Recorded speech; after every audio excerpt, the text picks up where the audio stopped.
ਅੰਮ੍ਰਿਤ ਪੀਵੋ ਸਦਾ ਚਿਰ ਜੀਵੋ,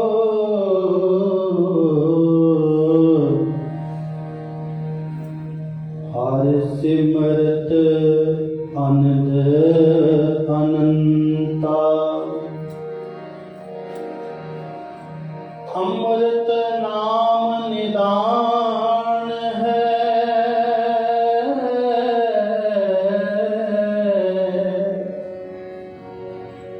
ਅੰਮ੍ਰਿਤ ਨਾਮ ਨਿਦਾਨ ਹੈ।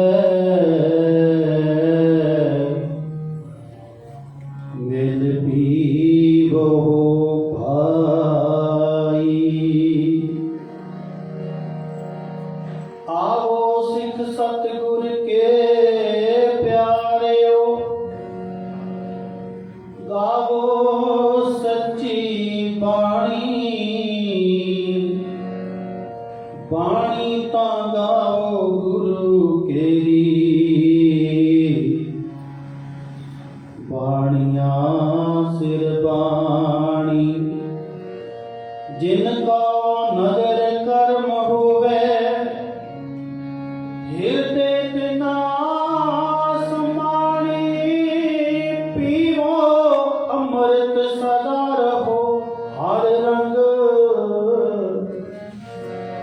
ਪੀਵੋ ਅੰਮ੍ਰਿਤ ਸਦਾ ਰਹੋ ਹਰ ਰੰਗ। ਜਪਿਓ ਸਾਰੰਗ ਬਾਣੀ, ਆਨੰਦ ਗੁਣੀ ਨਿਧਾਨ। ਗੁਰੂ ਗਰੀਬ ਨਿਵਾਜ, ਗਰੀਬ ਨਿਵਾਜ। ਸਤਿਗੁਰੂ ਜੀ ਦੀ ਪਾਵਨ ਪਵਿੱਤਰ ਹਜ਼ੂਰੀ ਦੇ ਵਿੱਚ ਜੁੜ ਬੈਠੇ ਸਰਬੱਤ ਸਾਧ ਸੰਗਤ, ਪ੍ਰਗਟਿਓ ਖਾਲਸਾ ਪ੍ਰਮਾਤਮਾ ਕੀ ਮੌਜ। ਜੋ ਆਪਾਂ ਸਾਰੇ ਖਾਲਸਾ ਦੇ ਪ੍ਰਗਟ ਦਿਵਸ ਦਿਹਾੜੇ ਨੂੰ ਮੁੱਖ ਰੱਖਦੇ ਹਾਂ। ਪਿਛਲੇ ਬਹੁਤ ਦਿਨਾਂ ਤੋਂ ਵੱਖਰੇ ਵੱਖਰੀਆਂ ਥਾਵਾਂ, ਵੱਖਰੇ ਵੱਖਰੇ ਗੁਰਦੁਆਰਿਆਂ ਦੇ ਵਿੱਚ ਮਨਾਉਂਦੇ ਆ ਰਹੇ ਹਾਂ। ਜੋ ਇੱਕ ਐਸਾ ਇਹ ਦਿਨ ਹੈ ਜਿੱਥੇ ਵੀ ਕੋਈ ਗੁਰੂ ਦਾ ਸਿੱਖ, ਗੁਰੂ ਨਾਨਕ ਲੇਵਾ ਸਿੱਖ ਬੈਠਾ ਹੈ, ਹਰ ਥਾਂ ਹਰ ਜਗ੍ਹਾ ਇਹ ਦਿਨ ਬੜੇ ਪਿਆਰ ਭਾਵਨਾ ਨਾਲ ਮਨਾਇਆ ਜਾਂਦਾ ਹੈ। ਕਿਉਂਕਿ ਗੁਰੂ ਗੋਬਿੰਦ ਸਿੰਘ ਮਹਾਰਾਜ ਨੇ ਕਿਰਪਾ ਕੀਤੀ ਹੈ, ਇਸ ਦਿਨ ਇੱਕ ਵੱਖਰੀ ਸਾਨੂੰ ਪਹਿਚਾਣ ਦਿੱਤੀ ਹੈ, ਇੱਕ ਵੱਖਰਾ ਸਾਨੂੰ ਨਾਮ ਮਿਲਿਆ ਹੈ। ਸਾਡੀ ਵੱਖਰੀ ਹੋਂਦ, ਵੱਖਰੀ ਕੌਮ, ਵੱਖਰਾ ਸਾਡਾ ਪਹਿਰਾਵਾ, ਹਰ ਚੀਜ਼ ਸਾਨੂੰ ਵੱਖਰਾ ਕਰ ਦਿੱਤਾ ਹੈ। ਜਿਵੇਂ ਪੁਰਾਣੇ ਸਮਿਆਂ 'ਚ ਸਿਆਣੀਆਂ ਮਾਵਾਂ ਕੋਈ ਦਾਲ ਹੁੰਦੀ, ਉਹਦੇ ਵਿੱਚ ਉਹਨਾਂ ਚੁਗਦੀਆਂ, ਚੁਗ ਚੁਗ ਕੇ ਰੋੜ ਹੋਰ ਗੰਦ ਪੈਂਦਾ, ਕੋਈ ਗਲਿਆ ਸੜਿਆ ਦਾਣਾ ਕੱਢ ਕੇ ਉਹਨੂੰ ਵੱਖਰਾ ਕਰ ਦਿੰਦੀਆਂ ਤੇ ਪਿਓਰ ਚੀਜ਼ ਵਿੱਚੋਂ ਰੱਖ ਦਿੰਦੀਆਂ। ਇਸੇ ਤਰ੍ਹਾਂ ਸਾਧ ਸੰਗਤ ਜੀ, ਇਸ ਕੌਮ ਨੂੰ ਬਣਾਉਣ ਵਾਸਤੇ 10 ਗੁਰੂਆਂ ਨੇ ਯੋਗਦਾਨ ਪਾਇਆ। ਇਹ ਨਹੀਂ ਹੈ ਕਿ ਗੁਰੂ ਗੋਬਿੰਦ ਸਿੰਘ ਮਹਾਰਾਜ ਨੇ ਖਾਲਸਾ ਪੰਥ ਬਣਾ ਦਿੱਤਾ, ਇਹਦੀ ਆਰੰਭਤਾ ਗੁਰੂ ਨਾਨਕ ਪਾਤਸ਼ਾਹ ਕਰ ਗਏ। ਉਦੋਂ ਤੋਂ ਉਹਨਾਂ ਨੇ ਸਾਧ ਸੰਗਤ ਜੀ ਇੱਕ ਇੱਕ ਗੁਣ ਇਸ ਖਾਲਸੇ ਦੇ ਵਿੱਚ ਭਰਨਾ ਸ਼ੁਰੂ ਕਰ ਦਿੱਤਾ। ਜਿਵੇਂ ਆਪਾਂ ਇੱਕ ਮਕਾਨ ਬਣਾਉਂਦੇ ਹਾਂ ਨਾ ਸਾਧ ਸੰਗਤ, ਉਹਦਾ ਜਦੋਂ ਤੋਂ ਆਪਾਂ ਨੀਂਹ ਰੱਖਦੇ ਹਾਂ, ਜਦੋਂ ਤੱਕ ਉਹ ਸਾਰਾ ਕੰਮ ਮੁੱਕਦਾ ਨਹੀਂ। ਤੇ ਇੱਕ ਆਪਣੇ ਘਰ ਬਣਾਉਣ ਦੇ ਵਿੱਚ ਕਈ ਮਿਸਤਰੀ ਕੰਮ ਕਰਦੇ ਆ। ਜਿਹੜਾ ਨੀਂਹ ਰੱਖਣ ਵੇਲੇ ਹੁੰਦਾ ਉਹ ਅਖੀਰਲੇ ਵੇਲੇ ਨਹੀਂ ਹੁੰਦਾ, ਉਹਦਾ ਕੰਮ ਉਦੋਂ ਮੁੱਕ ਜਾਂਦਾ। ਉਹਦਾ ਕੰਮ ਹੈ ਬਿਲਡਿੰਗ ਖੜੀ ਕਰਨੀ, ਉਹ ਆਪਣਾ ਕੰਮ ਮੁਕਾ ਕੇ ਤੁਰ ਜਾਂਦਾ। ਫਿਰ ਨਵਾਂ ਆਉਂਦਾ, ਉਹ ਲੱਕੜੀ ਦਾ ਕੰਮ ਕਰਦਾ, ਲੱਕੜੀ ਵਾਲਾ ਆਪਣਾ ਮੁਕਾ ਕੇ ਤੁਰ ਜਾਂਦਾ। ਫਿਰ ਬਿਜਲੀ ਵਾਲੇ ਆ ਜਾਂਦੇ ਆ, ਉਹ ਮੁੱਕ ਜਾਂਦੇ ਆ। ਫਿਰ ਰੰਗ ਰੋਗਣ ਵਾਲੇ, ਹੋਰ ਡੈਕੋਰੇਸ਼ਨ ਕਰਨ ਵਾਲੇ, ਇਸੇ ਤਰ੍ਹਾਂ 10 ਗੁਰੂ ਸਾਹਿਬਾਨਾਂ ਨੇ ਸਿੱਖੀ ਦਾ ਮਹਿਲ ਤਿਆਰ ਕਰਨ ਵਾਸਤੇ ਨੀਂਹ ਇਹਦੀ ਗੁਰੂ ਨਾਨਕ ਪਾਤਸ਼ਾਹ ਨੇ ਰੱਖੀ। ਉਹਦੇ ਤੋਂ ਬਾਅਦ ਬਾਕੀ ਰੂਪਾਂ ਦੇ ਵਿੱਚ ਇਹਨੂੰ ਵੱਖਰੀ ਵੱਖਰੀ ਰੰਗਤ ਦਿੱਤੀ ਗਈ ਹੈ। ਦੂਸਰੇ ਪਾਤਸ਼ਾਹ ਮਹਾਰਾਜ ਨੇ ਹੁਕਮ ਕਿਵੇਂ ਮੰਨਣਾ ਇਹ ਰੰਗ ਦੇ ਵਿੱਚ ਭਰ ਦਿੱਤਾ, ਕਿਉਂਕਿ ਆਪ ਜੇ ਗੁਰੂ ਨਾਨਕ ਪਾਤਸ਼ਾਹ ਮਹਾਰਾਜ ਨੇ ਰਾਤ ਨੂੰ ਕਹਿ ਦਿੱਤਾ ਨਾ ਭਾਈ ਲੈਣੇ ਆ ਕੱਪੜੇ ਧੋ ਕੇ ਲਿਆ ਕੇ ਹਾਜੀ 7 ਵਜੇ, ਹੋਰ ਕਿਸੇ ਨੇ ਕਹਿਣਾ ਮਹਾਰਾਜ ਅੱਧੀ ਰਾਤ ਇਸ ਵੇਲੇ ਕੱਪੜੇ। ਹੁਕਮ ਮੰਨਣ ਦਾ ਜਿਹੜਾ ਸੀ ਇਹਦੇ ਵਿੱਚ ਰੰਗ ਭਰ ਦਿੱਤਾ। ਤੀਸਰੇ ਪਾਤਸ਼ਾਹ ਤੇ ਦੂਸਰੇ ਪਾਤਸ਼ਾਹ ਆਪਸ ਵਿੱਚ ਕੁੜਮ ਲੱਗਦੇ ਸੀ। ਗੁਰੂ ਅੰਗਦ ਦੇਵ ਮਹਾਰਾਜ ਦੀ ਪੁੱਤਰੀ ਬੀਬੀ ਗੁਰੂ ਅਮਰਦਾਸ ਮਹਾਰਾਜ ਉਹਨਾਂ ਦੇ ਭਤੀਜੇ ਨੂੰ ਵਿਆਹੀ ਹੋਈ ਸੀ। ਕੁੜਮਾਚਾਰੀ ਸੀ, ਪਰ ਆ ਕੇ ਆਪਣੇ ਕੁੜਮ ਦੇ ਕੋਲ ਰਹਿ ਕੇ ਉਮਰ ਵਿੱਚ ਵੀ ਵੱਡੇ ਦੀ ਸੇਵਾ ਕਰਨੀ ਤੇ ਸਾਨੂੰ ਸੇਵਾ ਕਿੰਝ ਕਰੀਦੀ ਆ ਇਹ ਸਿਖਾ ਗਿਆ। ਜਿੰਨੀ ਬਾਣੀ ਗੁਰੂ ਅਮਰਦਾਸ ਮਹਾਰਾਜ ਦੀ ਆਉਂਦੀ ਹੈ ਨਾ, ਬਾਣੀ ਦਾ ਹੁਕਮਨਾਮਾ ਆਪਾਂ ਵੀ ਲੈਂਦੇ ਹੁੰਦੇ ਆ, ਉਹਦੇ ਵਿੱਚ ਸੇਵਾ ਕਰਦੇ ਵੀ ਸੇਵਾ ਕਿਵੇਂ ਕਰਨੀ ਚਾਹੀਦੀ ਆ। ਆਪਣੇ ਤਨ ਮਨ ਆਗੇ ਰੱਖ ਕੇ ਉਪੀ ਸੇਵ ਕਰੇ, ਕਿਉਂ ਗੁਰਮੁਖ ਆਪ ਨਿਵਾਰੀਏ ਸਭ ਰਾਜ ਸ੍ਰਿਸ਼ਟ ਕਾਲੇ। ਕਿ ਮੇਰਾ ਖਾਲਸਾ ਸੇਵਾ ਕਿਵੇਂ ਕਰਿਆ ਕਰੇਗਾ, ਕਿਵੇਂ ਇਹ ਮਾਲਕ ਬਣੇਗਾ ਅਰਸਾਂ ਦਾ, ਇਹ ਗੁਣ ਭਰ ਦਿੱਤੇ ਹੈ। ਇਸੇ ਤਰ੍ਹਾਂ ਸਾਧ ਸੰਗਤ ਜੀ ਅੱਗੇ ਦੇ ਵਿੱਚ ਸਾਰੇ ਗੁਣ ਭਰ ਕੇ 10ਵੇਂ ਪਾਤਸ਼ਾਹ ਮਹਾਰਾਜ ਨੇ ਇਹਨੂੰ ਪ੍ਰਗਟ ਕੀਤਾ। 9 ਸਾਲ ਦੀ ਉਮਰ ਦੇ ਵਿੱਚ ਉਹ ਗੁਰਤਾ ਗੱਦੀ ਦੇ ਉੱਪਰ ਗੋਬਿੰਦ ਰਾਏ ਜੀ ਦੇ ਰੂਪ ਵਿੱਚ ਬੈਠਦੇ ਹੈ। ਸਭ ਤੋਂ ਪਹਿਲਾ ਕਾਰਨ ਬਣਿਆ ਹੈ, ਕੁਝ ਦਿਨ ਹੋਏ ਹੈ ਗੁਰਤਾ ਗੱਦੀ ਉੱਪਰ ਬੈਠਿਆ ਹੋਇਆ, ਐਸਾ ਸਾਕਾ ਜਿਹਨੂੰ ਬਾਣੀ ਵਿੱਚ ਲਿਖਿਆ ਹੈ ਕਿ ਬਹੁਤ ਵੱਡਾ ਸਾਕਾ ਜਿਹੜਾ ਹੈ ਗੁਰੂ ਤੇਗ ਬਹਾਦਰ ਮਹਾਰਾਜ ਜੀ ਕਰਕੇ ਗਏ। ਕੀਨੋ ਸਾਕਾ ਕੱਲੂ ਮੈਂ ਵੱਡਾ ਕਲਯੁਗ ਦੇ ਵਿੱਚ ਬਹੁਤ ਵੱਡਾ ਸਾਕਾ ਜਿਹੜਾ ਗੁਰੂ ਤੇਗ ਬਹਾਦਰ ਮਹਾਰਾਜ ਕਰਕੇ ਗਏ। ਭਾਵ ਉਹਨਾਂ ਦਾ ਕੱਲਾ ਸੀਸ ਕੱਟਿਆ ਹੋਇਆ ਕੀਰਤਪੁਰ ਸਾਹਿਬ ਆਉਂਦਾ। ਕੀਰਤਪੁਰ ਸਾਹਿਬ ਭਾਈ ਜੈਤਾ ਲੈ ਕੇ ਆ ਜਾਂਦਾ ਤੇ 9 ਸਾਲ ਦੀ ਉਮਰ ਵਿੱਚ ਗੋਬਿੰਦ ਰਾਏ ਇੱਕ ਹੱਥ ਆਪਣੀ ਮਾਂ ਗੁਜਰੀ ਦਾ ਫੜਿਆ, ਦੂਸਰਾ ਹੱਥ ਆਪਣੀ ਦਾਦੀ ਮਾਤਾ ਨਾਨਕੀ ਦਾ ਫੜਿਆ, ਲੈ ਕੇ ਆ ਰਹੇ ਨੇ। ਉਹ ਕੈਸਾ ਸਮਾਂ ਹੋਵੇਗਾ ਜਦੋਂ ਇੱਕ ਪੁੱਤਰ ਨੇ ਆਪਣੇ ਪਿਤਾ ਦਾ ਕੱਟਿਆ ਹੋਇਆ ਸੀਸ ਵੇਖਣਾ, ਇੱਕ ਇਸਤਰੀ ਨੇ ਆਪਣੇ ਪਤੀ ਦਾ ਸੁਹਾਗ ਉਜੜਦਾ ਹੋਇਆ ਵੇਖਣਾ, ਤੇ ਇੱਕ ਮਾਂ ਨੇ ਆਪਣੇ ਪੁੱਤਰ ਦਾ ਸਿਰ ਵੇਖਣਾ। ਉੱਥੇ ਆਏ ਨੇ ਗੋਬਿੰਦ ਰਾਏ ਦੇ ਰੂਪ ਵਿੱਚ ਆ ਕੇ ਨਮਸਕਾਰ ਕੀਤੀ। ਭਾਈ ਜੈਤੇ ਨੂੰ ਘੁੱਟ ਕੇ ਗਲਵਕੜੀ ਵਿੱਚ ਲਿਆ। ਜੈਤਿਆ, ਜਦੋਂ ਸਾਡੇ ਪਿਤਾ ਦਾ ਇਹ ਸ਼ਹੀਦੀ ਹੋਈ, ਸਾਰਾ ਸਾਕਾ ਹੋਇਆ, ਤੂੰ ਕੋਲ ਸੀ? ਮਹਾਰਾਜ ਹਾਂ, ਮੈਂ ਬਿਲਕੁਲ ਨੇੜੇ ਖੜਾ ਸੀ। ਮੈਂ ਇਸੇ ਮੌਕੇ ਵਿੱਚ ਖੜਾ ਸੀ ਕਿ ਸਮਾਂ ਜਦੋਂ ਮਿਲੇਗਾ ਮੈਂ ਸੀਸ ਨੂੰ ਚੁੱਕ ਕੇ ਲੈ ਜਾਵਾਂਗਾ। ਮਹਾਰਾਜ ਪੁੱਛਦੇ ਤੂੰ ਸਾਰਾ ਕੁਝ ਅੱਖੀਂ ਵੇਖਿਆ? ਹਾਂ ਸਤਿਗੁਰੂ, ਮੈਂ ਅੱਖਾਂ ਨਾਲ ਸ਼ਹੀਦ ਹੁੰਦਿਆਂ ਨੂੰ ਵੇਖਿਆ। ਗੋਬਿੰਦ ਰਾਏ ਜੀ ਪੁੱਛਣ ਲੱਗੇ, ਭਾਈ ਜੈਤਿਆ, ਹੋਰ ਵੀ ਕੋਈ ਹੋਣਾ ਉੱਥੇ ਸਿੱਖ ਜਿਨ੍ਹਾਂ ਨੇ ਵੇਖਿਆ ਹੋਣਾ ਮੇਰੇ ਪਿਤਾ ਦੀ ਸ਼ਹੀਦੀ ਨੂੰ? ਕਿਹਾ ਸਤਿਗੁਰੂ ਹੋਣਗੇ ਤੇ ਬਹੁਤ, ਪਰ ਪਹਿਚਾਣ ਨਹੀਂ ਆ ਰਹੀ ਸੀ। ਕਿਉਂਕਿ ਸਾਧ ਜੀ ਪੱਗਾਂ ਤੇ ਮੁਸਲਮਾਨ ਵੀ ਬੰਨ੍ਹਦੇ ਆ, ਪੱਗਾਂ ਤੇ ਹਿੰਦੂ ਜਿਹੜੇ ਰਾਜਪੂਤ ਰਾਜੇ ਉਹ ਵੀ ਬੰਨ੍ਹਦੇ ਸੀ, ਤੇ ਪੱਗਾਂ ਭਾਵੇਂ ਕੋਈ ਸਿੱਖ ਵਿੱਚ ਹੋਵੇਗਾ ਉਹ ਵੀ ਬੰਨ੍ਹਦਾ ਹੋਵੇਗਾ। ਮਹਾਰਾਜ ਪੱਗਾਂ ਤੇ ਬਹੁਤਿਆਂ ਨੇ ਬੰਨ੍ਹੀਆਂ ਸੀ, ਪਰ ਪੱਗ ਬੰਨ੍ਹੀ ਵਾਲਾ ਹਿੰਦੂ ਸੀ ਜਾਂ ਮੁਸਲਮਾਨ ਸੀ ਜਾਂ ਸਿੱਖ ਸੀ, ਪਹਿਚਾਣ ਕਰਨੀ ਬਹੁਤ ਔਖੀ ਸੀ। ਮਹਾਰਾਜ ਨੇ ਉਦੋਂ ਪ੍ਰਵਚਨ ਕੀਤੇ ਆਪਣੇ ਪਿਤਾ ਦੇ ਸੀਸ ਕੋਲ ਖੜ ਕੇ ਕਿ ਜੈਤਿਆ, ਅੱਜ ਤੈਨੂੰ ਸਿੱਖ ਦੀ ਪਹਿਚਾਣ ਨਹੀਂ ਆਈ, ਭਾਵੇਂ ਕਿੰਨੇ ਉੱਤੇ ਵਿੱਚ ਖੜੇ ਹੋਣ ਉਸ ਇਕੱਠ ਵਿੱਚ, ਪਰ ਸਮਾਂ ਆਵੇਗਾ ਕਰੋੜਾਂ ਦੇ ਵਿੱਚ ਮੇਰਾ ਇੱਕ ਸਿੱਖ ਖੜਾ ਹੋਇਆ ਕਰੇਗਾ। ਦੂਰੋਂ ਦੋ ਕਹਿਣਗੇ ਆਓ ਗੁਰੂ ਗੋਬਿੰਦ ਸਿੰਘ ਦਾ ਸਿੱਖ ਖੜਾ। ਮੈਂ ਇਹੋ ਜਿਹੀ ਪਹਿਚਾਣ ਆਪਣੇ ਖਾਲਸੇ ਨੂੰ ਦੇ ਕੇ ਜਾਵਾਂਗਾ। ਮੈਂ ਇਹੋ ਜਿਹਾ ਪਹਿਰਾਵਾ, ਇਹੋ ਜਿਹੀ ਰਹਿਤ, ਇਹੋ ਜਿਹੀ ਰਹਿਣੀ ਬਹਿਣੀ ਆਪਣੇ ਖਾਲਸੇ ਨੂੰ ਦੇਵਾਂਗਾ। ਸਮੁੱਚੀਆਂ ਸੰਗਤਾਂ ਵਿੱਚ ਖੜੇ ਹੋ ਕੇ ਸਾਧ ਸੰਗਤ 9 ਸਾਲ ਦੀ ਉਮਰ ਵਿੱਚ ਧੰਨ ਧੰਨ ਗੁਰੂ ਗੋਬਿੰਦ ਰਾਏ ਮਹਾਰਾਜ ਜੀ ਉਦੋਂ ਇਹ ਬਚਨ ਕਰਦੇ ਨੇ, ਜੇਤਿਆ ਸਮਾਂ ਆਵੇਗਾ, ਹੁਣ ਸਮਾਂ ਨੇੜੇ ਹੀ ਹੈ, ਕਿਉਂਕਿ ਉਹ ਸਮਾਂ ਨੇੜੇ ਆ ਰਿਹਾ ਜਦੋਂ ਸਾਰਿਆਂ ਵਿੱਚੋਂ ਨਿਆਰਾ ਹੁੰਦਾ ਵੱਖਰਾ ਮੇਰਾ ਖਾਲਸਾ ਦੱਸਿਆ ਕਰੇਗਾ।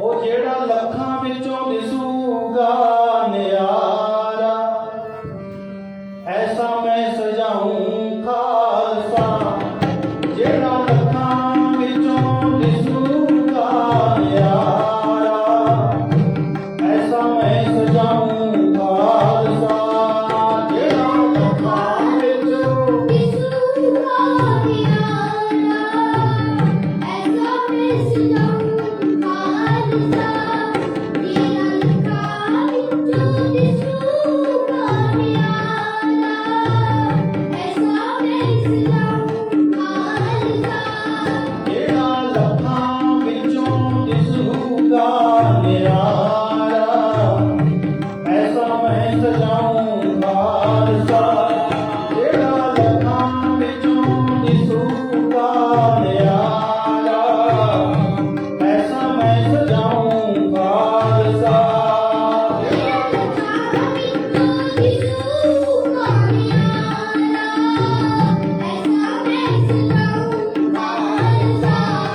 ਲੱਖਾਂ ਵਿੱਚੋਂ ਦਿਸੂਗਾ ਨਿਆਰਾ, ਐਸਾ ਮੈਂ ਸਜਾਊਂ ਖਾਲਸਾ। ਪਿਆਰੇ ਜੀ ਐਸਾ ਮੈਂ ਸਜਾਊਂ ਖਾਲਸਾ, ਸੰਗ ਤੇ ਐਸਾ ਮੈਂ ਸਜਾਊਂ ਖਾਲਸਾ, ਮੇਰੇ ਪਿਆਰੇ ਐਸਾ ਮੈਂ ਸਜਾਊਂ ਖਾਲਸਾ, ਮੇਰੇ ਪਿਆਰੇ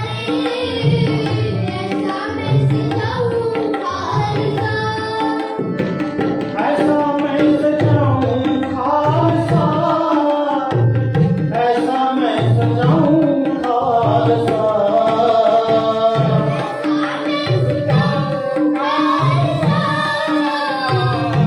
ਐਸਾ ਮੈਂ ਸਜਾਊਂ ਖਾਲਸਾ, ਜਿਹੜਾ ਲੱਖਾਂ ਵਿੱਚੋਂ ਦਿਸੂਗਾ ਨਿਆਰਾ, ਐਸਾ ਮੈਂ ਸਜਾਊਂ ਖਾਲਸਾ, ਜਿਹੜਾ ਲੱਖਾਂ ਵਿੱਚੋਂ ਦਿਸੂਗਾ ਨਿਆਰਾ, ਐਸਾ ਮੈਂ ਸਜਾਊਂ ਖਾਲਸਾ, ਜਿਹੜਾ ਲੱਖਾਂ ਵਿੱਚੋਂ ਦਿਸੂਗਾ ਨਿਆਰਾ, ਐਸਾ ਮੈਂ ਸਜਾਊਂ ਖਾਲਸਾ, ਜਿਹੜਾ ਲੱਖਾਂ ਵਿੱਚੋਂ ਦਿਸੂਗਾ ਨਿਆਰਾ, ਐਸਾ ਮੈਂ ਸਜਾਊਂ ਖਾਲਸਾ।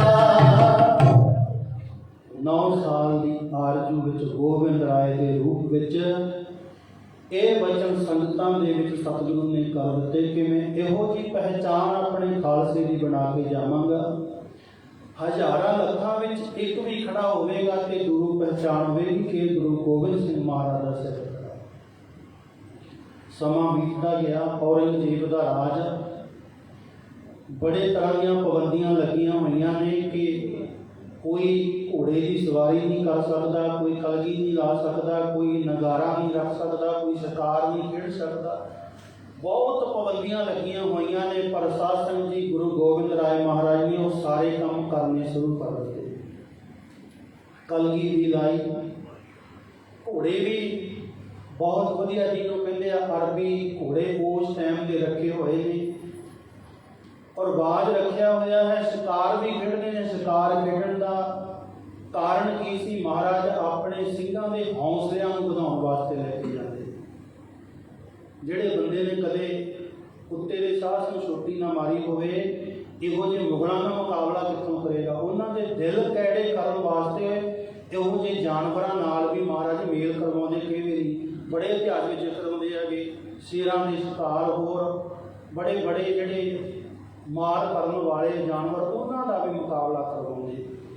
ਉਹਦਾ ਕਾਰਨ ਸੀ ਆਪਣੇ ਸਿੰਘਾਂ ਦੇ ਹੌਸਲੇ ਵਧਾਉਣ ਵਾਸਤੇ, ਕਿਉਂਕਿ ਉਦੋਂ ਪਹਿਲਾਂ ਬਿਲਕੁਲ ਜਦੋਂ ਮਹਾਰਾਜ ਨੇ ਪਹਿਲੀ ਵਾਰ ਕਿਰਪਾਨਾਂ ਹੱਥਾਂ ਦੇ ਵਿੱਚ ਫੜਾਈਆਂ ਨਾ, ਕਮਜ਼ੋਰ ਦਿਲ ਵਾਲੇ ਹੱਥ ਵਿੱਚ ਕਿਰਪਾਨ ਫੜ ਕੇ ਹੱਥ ਕੰਬਣ ਲੱਗ ਜਾਂਦੇ ਸੀ। ਮਹਾਰਾਜ ਨੇ ਕਹਿਣਾ ਵੀ ਕੀ ਗੱਲ, क्योंकि कहते महाराज सारिया जिंदगियां बीत गई, कभी अज तक काम करके नहीं वेखिया है। ਉਹਦੇ ਬਚਨਾਂ ਲਿਖੇ ਹੋਏ ਕਵਿਤਾਵਾਂ ਦੇ ਵਿੱਚ ਕਵੀਆਂ ਨੇ ਕਿ ਕਾਮ ਹਮਾਰਾ ਤੋਲਣ ਤਕੜੀ, ਨੰਗੀ ਕਰਦ ਅਬੂ ਨਾ ਪਕੜੀ। ਮਹਾਰਾਜ ਤੁਸੀਂ ਕਿਰਪਾਨਾਂ ਫੜ ਕੇ ਅਜੇ ਤੱਕ ਕਦੇ ਕਰਦ ਨਹੀਂ ਹੱਥ ਵਿੱਚ ਫੜ ਕੇ ਵੇਖੀ, ਚਾਕੂ ਨਹੀਂ ਫੜ ਕੇ ਵੇਖਿਆ। ਕਾਮ ਹਮਾਰਾ ਤੋਲਣ ਤਕੜੀ, ਨੰਗੀ ਕਰਦ ਕਬੂ ਨਾ ਪਕੜੀ। पंखी डरे तो हम डर जाएं, मुगलों से कैसे लड़ पाए। महाराज मुगल ਇਹੋ ਜਿਹੇ 7-7 फुट ਦੇ ਜਵਾਨ, ਉਹਨਾਂ ਨਾਲ ਲੜਾਂਗੇ ਕਿਵੇਂ ਅਸੀਂ। ਤੁਸੀਂ ਕਹਿ ਦਿੱਤਾ ਕਿਰਪਾਨਾਂ ਫੜੋ। ਮਹਾਰਾਜ ਨੇ ਫਿਰ ਉਹਨਾਂ ਦੇ ਹੌਸਲੇ ਵਧਾਉਣ ਵਾਸਤੇ ਉਹਨਾਂ ਨੂੰ ਸ਼ਿਕਾਰ ਲੈ ਕੇ ਜਾਂਦੇ ਕਿ ਜੇ ਮੁਗਲਾਂ ਨਾਲ ਲੜਨਾ ਹੈ, ਉਹਨਾਂ ਦਾ ਮੁਕਾਬਲਾ ਕਰਨਾ, ਤੁਹਾਡਾ ਅੰਦਰੋਂ ਮਜ਼ਬੂਤ ਹੋਣਾ ਬਹੁਤ ਜ਼ਰੂਰੀ ਹੈ। ਇਹ ਸਾਰੇ ਕੰਮ ਸ਼ੁਰੂ ਕਰ ਦਿੱਤੇ। ਨਗਾਰਾ ਬਹੁਤ ਵੱਡਾ ਬਣਾਇਆ ਗਿਆ ਜਿਹਦਾ ਇਤਿਹਾਸ ਨਾਮ ਆਇਆ ਰਣਜੀਤ ਨਗਾਰਾ। ਪਹਾੜ ਦੀ ਗੋਦ ਵਿੱਚ ਬੈਠੇ ਹੋਏ ਵਸਿਆ ਹੋਇਆ ਅਨੰਦਪੁਰ ਸਾਹਿਬ ਜਦੋਂ ਨਗਾਰਾ ਵੱਜਦਾ ਤੇ ਪਹਾੜਾਂ ਵਿੱਚ ਗੂੰਜ ਪੈ ਜਾਂਦੀ ਹੈ। ਪਹਾੜੀ ਰਾਜਿਆਂ ਦੇ ਦਿਲ ਕੰਬਦੇ ਨੇ, ਸਾਰੇ ਆਪਸ ਵਿੱਚ ਗੱਲਾਂ ਕਰਦੇ ਨੇ ਕਿ ਇੱਕ ਨਵਾਂ ਹੀ ਗੁਰੂ ਆਇਆ ਹੈ ਹਿੰਦੂਆਂ ਦੇ ਵਿੱਚ, ਉਹ ਸਿੱਖ ਕੌਮ ਤੇ ਬੜੀ ਨਹੀਂ ਹੈ। ਹਿੰਦੂ ਕਹਿ ਰਹੇ ਨੇ ਕਿ ਵੈਸਾ ਨਵਾਂ ਹੀ ਇੱਕ ਗੁਰੂ ਬਣ ਗਿਆ ਜਿਹਨੇ ਸ਼ਿਕਾਰ ਵੀ ਖੇਡਣਾ ਸ਼ੁਰੂ ਕਰ ਦਿੱਤਾ, ਜਿਹਨੇ ਫੌਜਾਂ ਰੱਖਣੀਆਂ ਵੀ ਸ਼ੁਰੂ ਕਰ ਦਿੱਤੀਆਂ ਨੇ, ਔਰ ਨਗਾਰਾ ਵੀ ਵਜਾਉਂਦਾ ਹੈ, ਘੋੜਿਆਂ ਉੱਪਰ ਚੜ੍ਹਦਾ ਹੈ, ਸ਼ਾਸਤਰ ਵੀ ਤਿਆਰ ਕਰਦਾ ਹੈ। ਮਹਾਰਾਜ ਨੇ 5 ਕਿਲੇ ਬਣਵਾਏ ਉੱਥੇ, ਜਿਹਦੇ ਵਿੱਚ ਇੱਕ ਕਿਲੇ ਦਾ ਨਾਮ ਰੱਖਿਆ ਹੈ ਲੋਹਗੜ੍ਹ ਦਾ ਕਿਲਾ। ਲੋਹ ਕਹਿੰਦੇ ਲੋਹੇ ਨੂੰ, ਗੜ੍ਹ ਹੁੰਦਾ ਕਿਲਾ, ਭਾਵ ਲੋਹੇ ਦਾ ਕਿਲਾ। ਉਹਦਾ ਮਤਲਬ ਸੀ ਉੱਥੇ ਸਾਰੇ ਮਿਸਤਰੀ ਬਿਠਾਏ ਹੋਏ ਸੀ। ਮਿਸਤਰੀਆਂ ਦਾ ਕੰਮ ਹੁੰਦਾ ਸੀ ਹੱਥਾਂ ਦੇ ਨਾਲ ਤਲਵਾਰਾਂ ਬਣਾਉਣੀਆਂ, ਹੱਥਾਂ ਦੇ ਨਾਲ ਨੇਜੇ ਤਿਆਰ ਕਰਨੇ। ਇੱਕ ਭਾਈ ਸੁੱਖੋ ਜੀ ਹੋਇਆ ਹੈ, ਉਹ ਵੀ ਮਿਸਤਰੀ ਦਾ ਕੰਮ ਕਰਦਾ। ਉਹਨੇ ਵੀ ਆਪਣੀ ਬੜੀ ਮਿਹਨਤ ਦੇ ਨਾਲ ਇੱਕ 3 ਫੁੱਟ ਦਾ ਖੰਡਾ ਤਿਆਰ ਕੀਤਾ। ਵਿਚਾਰਿਓਂ 1.5 ਫੁੱਟ ਚੌੜਾ, ਕੰਨੀਆਂ ਤੋਂ ਜਿਹੜੀ ਧਾਰ ਹੈ 3 ਇੰਚ ਦੇ ਕਰੀਬ ਆ। ਤਿਆਰ ਕਰਕੇ ਇਸ ਤਰ੍ਹਾਂ ਸੰਗ ਦੇ ਵਿੱਚ ਲਿਆ ਕੇ ਗੁਰੂ ਕਲਗੀਧਰ ਪਾਤਸ਼ਾਹ ਨੂੰ ਭੇਟ ਕੀਤਾ। ਮਹਾਰਾਜ ਦੇਖ ਕੇ ਬੜੇ ਖੁਸ਼ ਹੋਏ, ਕਿਉਂਕਿ ਜਿਹੜਾ ਵੀ ਚੰਗਾ ਸ਼ਸਤਰ ਆਉਂਦਾ ਸੀ, ਚੰਗਾ ਕੋਈ ਹਥਿਆਰ ਲੈ ਕੇ ਆਉਂਦਾ, ਘੋੜਾ ਲੈ ਕੇ ਆਉਂਦਾ, ਮਹਾਰਾਜ ਬਹੁਤ ਖੁਸ਼ ਹੁੰਦੇ। ਉਹਦਾ ਖੰਡਾ ਵੇਖਿਆ ਬਣਿਆ ਹੋਇਆ ਉਹ 3 ਫੁੱਟ ਦਾ, ਮਹਾਰਾਜ ਬੜੇ ਖੁਸ਼ ਹੋਏ। ਜਿਹੜਾ ਸਾਧ ਸੰਗਤ ਜੀ ਹਥਿਆਰ ਸ਼ਸਤਰ ਸਾਂਭਣ ਵਾਲਾ ਸੀ ਉਹਨੂੰ ਸੱਦਿਆ ਤੇ ਖੰਡਾ ਫੜਾ ਦਿੱਤਾ। ਕਹਿਣ ਲੱਗੇ ਇਹ ਖੰਡੇ ਨੂੰ ਸਾਂਭ ਕੇ ਰੱਖ, ਅਜੇ ਦੀ ਲੋੜ ਨਹੀਂ, ਜਦੋਂ ਲੋੜ ਆਈ ਤੇਰੇ ਤੋਂ ਮੰਗਾਂਗੇ। ਉਸੇ ਖੰਡੇ ਨਾਲ ਅੰਮ੍ਰਿਤ ਛਕਾਇਆ ਸੀ ਮਹਾਰਾਜ। ਉਹ ਖੰਡਾ ਅੱਜ ਵੀ ਮੌਜੂਦ ਹੈ। ਭਾਈ ਸੁੱਖੋ ਜੀ ਦਾ ਉਹ ਤਿਆਰ ਕੀਤਾ ਹੋਇਆ ਹੱਥ ਨਾਲ ਖੰਡਾ ਹੈ। ਉਹ ਖੰਡਾ ਮਹਾਰਾਜ ਨੇ ਸੰਭਾਲ ਕੇ ਰੱਖ ਦਿੱਤਾ। ਇਸ ਤਰ੍ਹਾਂ ਉਸ ਕਿਲੇ ਦਾ ਨਾਮ ਲੋਹਗੜ੍ਹ ਪੈ ਗਿਆ। ਉਹਦੇ ਵਿੱਚ ਸਾਰੇ ਹੱਥ ਜਿਹੜੇ ਸ਼ਾਸਤਰ ਨੇ ਉਹ ਤਿਆਰ ਕੀਤੇ ਜਾਂਦੇ ਹੈ। ਇਹ ਗੱਲਾਂ ਪਹਾੜੀ ਰਾਜਿਆਂ ਦੇ ਵਿੱਚ ਪਹੁੰਚਣੀਆਂ ਸ਼ੁਰੂ ਹੋ ਗਈਆਂ। ਉਹਨਾਂ ਵਿੱਚ ਸਭ ਦਾ ਇੱਕ ਵੱਡਾ ਹੈ ਭੀਮ ਚੰਦ। ਭੀਮ ਚੰਦ ਦਾ ਅੱਗੇ ਪਿਓ ਸੀ ਦੀਪ ਚੰਦ, ਦੀਪ ਚੰਦ ਦਾ ਪਿਓ ਸੀ ਤਾਰਾ ਚੰਦ। ਮੈਂ ਤਾਂ ਦੱਸ ਰਿਹਾ ਕਿਉਂਕਿ ਤਾਰਾ ਚੰਦ ਗਵਾਲੀਅਰ ਦੇ ਕਿਲੇ ਵਿੱਚ ਬੰਦ ਸੀ, ਉਹਨੂੰ 6ਵੇਂ ਪਾਤਸ਼ਾਹ ਕੱਢ ਕੇ ਲੈ ਕੇ ਆਏ ਸੀ। ਉਧਰ ਤੇ ਤਾਰਾ ਚੰਦ ਦਾ ਪੋਤਰਾ ਭੀਮ ਚੰਦ ਹੈ ਤੇ 6ਵੇਂ ਪਾਤਸ਼ਾਹ ਦਾ ਪੋਤਰਾ ਗੋਬਿੰਦ ਰਾਏ ਹੈ। ਭਾਵ ਦਾਦੇ ਨੇ ਦਾਦੇ ਦੀ ਮਦਦ ਕੀਤੀ, ਉਹਨੂੰ ਗਵਾਲੀਅਰ ਦੇ ਕਿਲੇ ਚੋਂ ਕੱਢ ਕੇ ਲਾਇਆ। ਪੋਤਰਾ ਅੱਗੇ ਆ ਕੇ ਵੈਰ ਕਰਨਾ ਸ਼ੁਰੂ ਕਰ ਦਿੱਤਾ। ਅੱਗੇ ਭੀਮ ਚੰਦ ਦਾ ਫਿਰ ਪੁੱਤਰ ਅਜਮੇਰ ਚੰਦ ਹੁੰਦਾ, ਉਹ ਵੀ ਗੁਰੂ ਘਰ ਨਾਲ ਬਹੁਤ ਵੈਰ ਕਰਦਾ। ਭੀਮ ਚੰਦ ਨੇ ਵੈਰ ਕਰਨਾ ਸ਼ੁਰੂ ਕਰ ਦਿੱਤਾ ਕਿਉਂਕਿ ਕਈ ਵਾਰ ਇਹਨੇ ਪੰਮਾ ਪ੍ਰੋਹਤ ਇੱਕ ਹੁੰਦਾ ਸੀ, ਉਹਦੇ ਰਾਹੀਂ ਮੁਲਾਕਾਤਾਂ ਵੀ ਗੁਰੂ ਗੋਬਿੰਦ ਸਿੰਘ ਮਹਾਰਾਜ ਨਾਲ ਕੀਤੀਆਂ। ਗੋਬਿੰਦ ਰਾਏ ਦੇ ਰੂਪ ਵਿੱਚ ਆ ਕੇ ਕਹਿਣਾ ਮਹਾਰਾਜ ਤੇਰੇ ਸਿੱਖ ਤੇ ਬਣ ਜਾਈਏ, ਪਰ ਜਦੋਂ ਅਸੀਂ ਆਉਣੇ ਆ ਨਾ ਤੇਰੇ ਕੋਲੇ ਆ ਸਾਰੇ ਨੀਵੀਆਂ ਜਾਤਾਂ ਵਾਲੇ ਬੈਠੇ, ਸਾਨੂੰ ਨਹੀਂ ਚੰਗੇ ਲੱਗਦੇ। ਅਸੀਂ ਆ ਰਾਜਪੂਤ, ਅਸੀਂ ਆ ਰਾਠ ਬੜੇ ਵੱਡੀਆਂ ਆਪਣੇ ਆਪ ਨੂੰ ਸਮਝੇ ਰਾਜਪੂਤ ਰਾਠ ਹੁੰਦੇ ਸੀ। ਮਹਾਰਾਜ ਜਦੋਂ ਅਸੀਂ ਇਹਨਾਂ ਦੇ ਵਿੱਚ ਬੈਠਦੇ ਹਾਂ ਨਾ ਆ ਕੇ, ਜਿਹੜਾ ਤੇਰੇ ਕੋਲ ਨੀਵੀਆਂ ਜਾਤਾਂ ਦੇ ਬੈਠੇ ਆ, ਜੱਟ ਚੂੜੇ ਚਮਿਆਰ ਹੋਰ ਫੈਲੇ ਵਿੱਚ ਸਿੰਘੇ ਝੌਰ ਨਾਲ, ਇਹਨਾਂ ਵਿੱਚ ਅਸੀਂ ਨਹੀਂ ਬਹਿ ਸਕਦੇ। ਸਾਡਾ ਰਹਿਣਾ ਬਹਿਣਾ ਖਾਣਾ ਇਹਨਾਂ ਤੋਂ ਵੱਖਰਾ ਕਰ ਦੇਵੋ, ਫਿਰ ਅਸੀਂ ਵੀ ਤੁਹਾਡੇ ਨਾਲ ਆ ਕੇ ਰਲ ਜਾਵਾਂਗੇ। ਗੁਰੂ ਸਾਹਿਬ ਨੇ ਉਦੋਂ ਰਾਜਿਆਂ ਨੂੰ ਸੰਬੋਧਨ ਕਰਕੇ ਬਾਣੀ ਵਿੱਚ ਕੁਝ ਸ਼ਬਦ ਆਉਂਦੇ ਹੈ दसवें पातशाह लिखते हैं, कहते इन ही की कृपा के सजे हम है, नहीं मोह सो गरीब करोड़ परे। कहते राजो इन्हां दी कृपा नाल मैं सजिया होया, आ गरीबां दी कृपा नाल मैं सजिया होया, नहीं मेरे वर्गे गोबिंद राय लखनी दुनिया ते तुरे फिरदे आ। जदों मैनूं लोड़ पैंदी है ये मेरे नाल खड़दे ने, मेरियां सज्जियां खब्बियां बाहां बन जांदे ने, ते मैं दस इन्हां नूं किवें वखरे कर देवां। मैं ते सारियां नूं इकट्ठे करना है, तुसीं फिर भी इन्हूं वखरे वखरे करदे। मैं ते काम ही ये करन वास्ते आया, मैं हूँ परम पुरख को दाता देखण आयो जगत तमाशा। मैं ते ये सारे नूं इकट्ठे करन वास्ते आया होया हां। भीम चंद जी कोई गल ना बनी, उन्हें जाके फिर सारे राजियां नाल गलबात कीती। ये आपां तां सुणाउने अमृत वाले आपां पिछले कई दिनों तो सारे सुनते होने हैं, पंजां प्यारियां ने कल भी सुने आ, वो कितों कितों आए हैं, किवें किवें उन्हां दा जीवन सारा सुनिया। ये कुछ कारण भी कारण की बनते गए ने जिहड़ा इस तरह की एक कौम तैयार करनी पई है। राजियां ने आपस में मीटिंग की भी आपां सारे राजे इकट्ठे होकर एक दिन गोबिंद राय नूं सद्दीए ते इहदे नाल मीटिंग करिए। गुरु गोबिंद राय महाराज की 17 साल की उम्र हो चुकी है। बहुत फौजां भी उदों तक तैयार हो गई ने, बड़े सूरवीर योधे सिंह नाल महाराज दे रहिंदे है।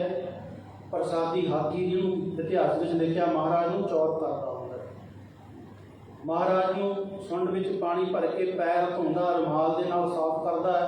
ये सारा कुछ भीम चंद ने वेखिया सी, तां ही वो इन्हां वैर नाल भर गया भी असीं राजे हुंदे होइआं साडे कोल आ चीज़ां भी जिहड़ा एक फकीर रखी बैठा। 5 कला शास्त्र महंगे तो महंगे चंदोए, महंगे तो महंगे बहन वाले उन्होंने दे आसन। इस तरह साध संग उन्होंने विच ये वैर भावना बढ़ती गई। मीटिंग रख ली। गुरु गोबिंद सिंह महाराज की 17 साल की उम्र हो चुकी है। उदों तक इतिहासकार लिखते हैं कि उन्होंने जिमें आप फोटो देखते हैं ना, बाबा अजीत सिंह का वेखते होंगे, उन्हें थोड़ी थोड़ी दाढ़ी है, थोड़ी थोड़ी मुछ टुटी हुई है। इस तरह का चेहरा बड़ा सोहना नूरी चेहरा है गोबिंद राय जी का।